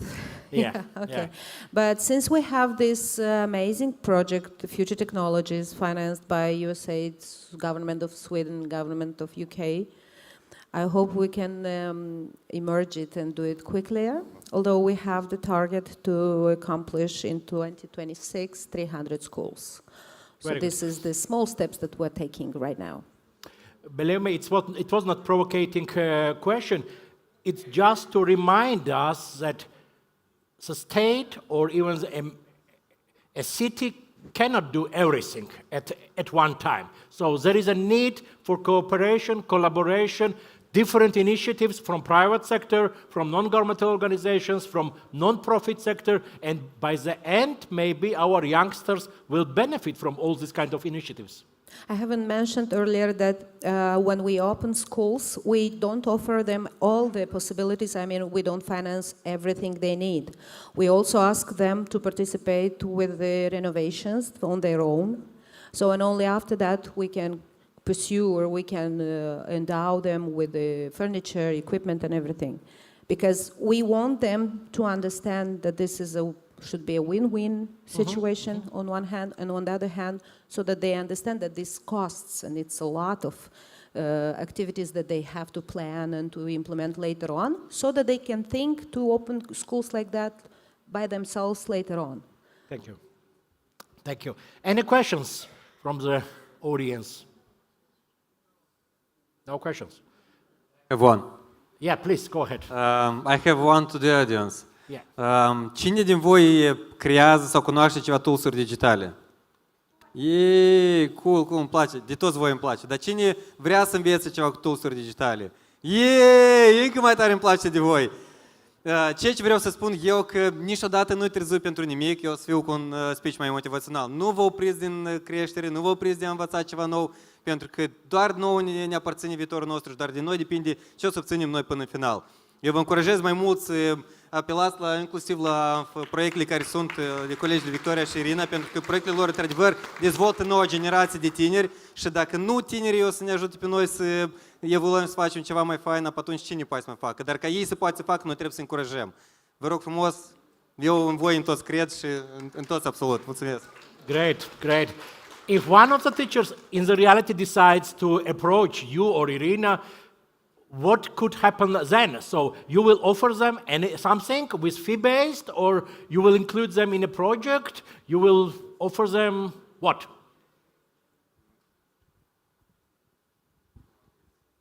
So my turn. Do you want me to answer in English? Okay. In Romanian better. Da, în cazul în care cineva din profesori dorește să se alăture inițiativii TECO în fiecare școală, probabil cunoașteți foarte bine care sunt contactele noastre. Deci, efectiv, dacă se organizează vara aceasta, iarăși un program de vară pentru a fi incluși, cel mai important lucru este dorința. Pentru că dacă nu este dorință, nu e nimic. Deci, da, deci asta este, trebuie să fie voință și dorință de a face acest curs. Restul se ajută, se găsește, se face. Pentru că cineva zice că, iată, nu avem bani. Banii e cel mai ușor, credeți-mă, că cel mai ușor de găsit bani pentru o cauză nobilă. E mai dificil de găsit acea voință de a face schimbare și transformare digitală pe care vrem să o facem. Și dacă continuăm gândul lui Dumitru, eu vreau să mulțumesc și să aduc sincer o gratitudine extraordinară față de toți profesorii care sunt în această sală pentru meseria și misiunea pe care o aveți. Să creșteți o nouă generație și să transmiteți valorile poporului nostru cu toată bogăția de instrumente pe care le-ați căpătat, personal sau profesional. Pentru că Dumitru spune că învățați. Eu știu că sunteți probabil numai în instruire. Și sper că aveți suficient timp cât pentru copiii de la școală, cât și pentru copiii dumneavoastră. Deci să aveți cumva asta, exact, da, work-life balance. Deci să aveți grijă de voi și vă mulțumesc foarte mult pentru ceea ce faceți.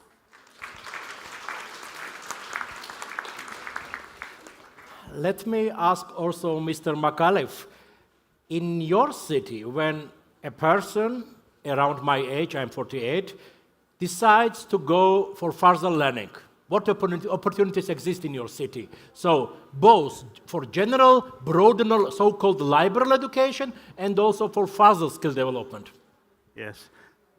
Well, at the moment you have many, many opportunities. Say 20 years ago, you didn't have those opportunities.